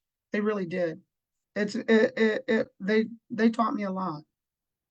So I'm not going to tell you to do this or tell you to go do that. Or some of y'all had all these questions, and y'all know some of you are still mad at me. I know you're mad at me, but I will say go to Sped Tech. Go to Sped Tech. And I used to say that people start laughing. What the hell is Miss Johnson talking about Sped Tech? They thought it was something you put on your legs like stockings. But no, it's all here, guys. And I don't work for, I did nothing from nobody. Nobody has paid me to do this. The only reason I'm doing this video tonight, I don't work for anybody. I don't work for any school. I don't work for TEA. I don't work for nobody. The only reason I'm doing this because when I was at the graveyard at my parents' gravesite, I said some things that y'all challenged me. So here's the tools I'm giving you. Okay? Remember, I said, pray for your child, give your child to God. No, you have to say what you're going on with that child and what you expect. Open up and say those words to God. We were talking about all that. And then I went on to that you got to be there for your child. You got to be at that school. You got to be there. You got to be knowing this. You got to make those art meetings. You got to do this. And then y'all said to me, well, you ain't giving us the tools. How we going to know what to do? So here it is. Here it is. I practiced the other day online. That's why y'all saw all that going on online. I was practicing. Here it is. Um, again, I'm gonna briefly, and this is long, so you might take 3 or 4 nights to watch it. Um, this is all I'm gonna go over tonight. I'm not gonna go over anything. I'm not gonna get into the argues about special ed or this or that or that. I'm not gonna get on the pros or cons. All this is to help you as a tool. I am showing you where it is. You get in there, learn it, understand it. There's no reason now for you not to. There's nothing to hide. Everything I showed you is there. It's kind of like um, my sister's favorite movie, The Wizard of Oz. When the dog pulls the curtain back, it's all there, y'all. It's all there. Remember what these teachers are going through out there. Remember that. You know, parents, I felt good when you ever have your child go go out and come back in and they have a little flower in their hand. You know, the biggest teachers would parents would always come in and they bring me gift cards like coffee and they would bring me so much. And I was always thinking of them, but not everybody has that kind of money. I was so parents would bring me little letters. Hey, thanks for all you do for my kid. I still have them all. They're all in my attic. And I really appreciate you, Miss Johnson. And I would hang that on my wall in my office where I could see it, not for everybody. I would have them all in my office. And every time I wanted to quit, every time I wanted to walk out that door, I would look at that notes those parents gave me and reminded me that they cared. So do that. Go to your son's teacher and you truly believe that they're doing the best they can do for them. That's like giving them $100. Go in and let them know. Give them that note. Hey, I really appreciate what you're doing. Send them that email. You know, it's something when you're sitting at a desk and it's in the morning, you got your kids and you're watching your kids, you're taking roll and everything's going good, and an email comes across and it's a parent. Your heart just hits the floor. Your whole morning's gone. And you hit that button and you look at it. Wow. And that parent says, thank you for all you do. Thank you for taking time from your kids. Thank you for staying late. Thank you for being there for my child. That means a lot. That is a tool that you can use. That means a lot. You don't always got to be about the money, the cards, I mean, we appreciate them. Don't get us wrong. I don't even drink coffee because I have a heart problem. But those teachers, y'all seen, I showed you, they're not trying to hide nothing. I just opened up the whole door of Texas. There's nothing to hide. Nothing. It's there. The only thing we're missing now is those relationships.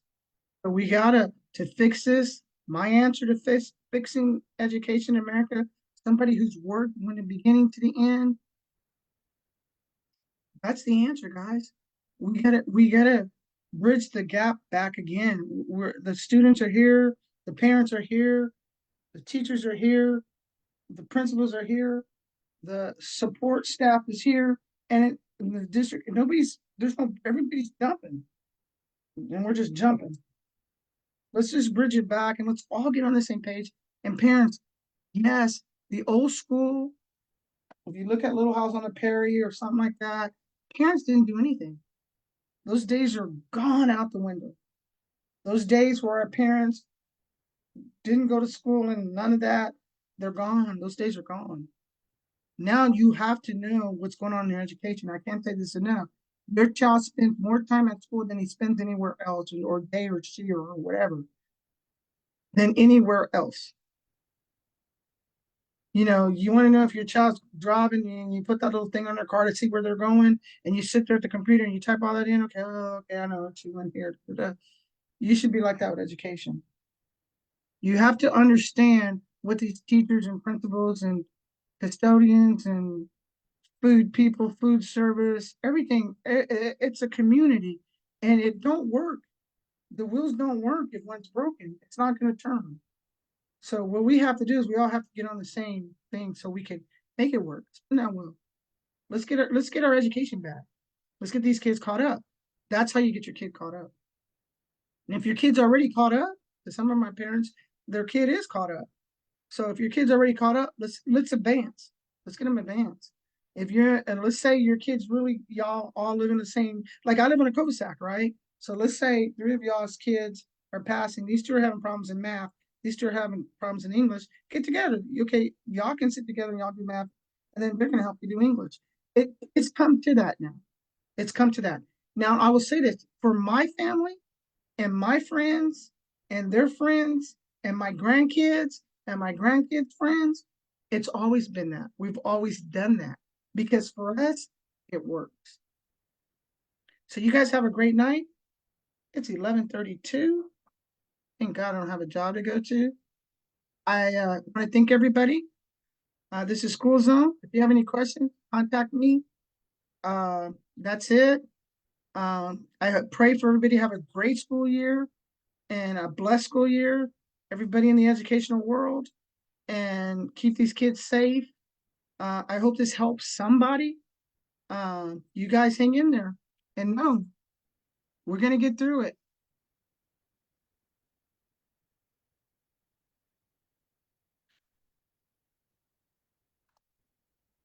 I got to close all these windows. I got a whole lot of windows open. We're going to just kind of go through here and close them. I'm over here laughing. I'm looking at mine. I have all these computers open over here too. It's crazy. Be getting to the end because I shared my screen. Okay, guys. I hope you enjoyed that. I hope you learned something. I'm sorry it was so long. I wanted to do it all at one time because I want to start having fun. And so I did take care of that. I kept my promise. I did what I told you I was going to do. See you guys later. You have a great day. Have a great night.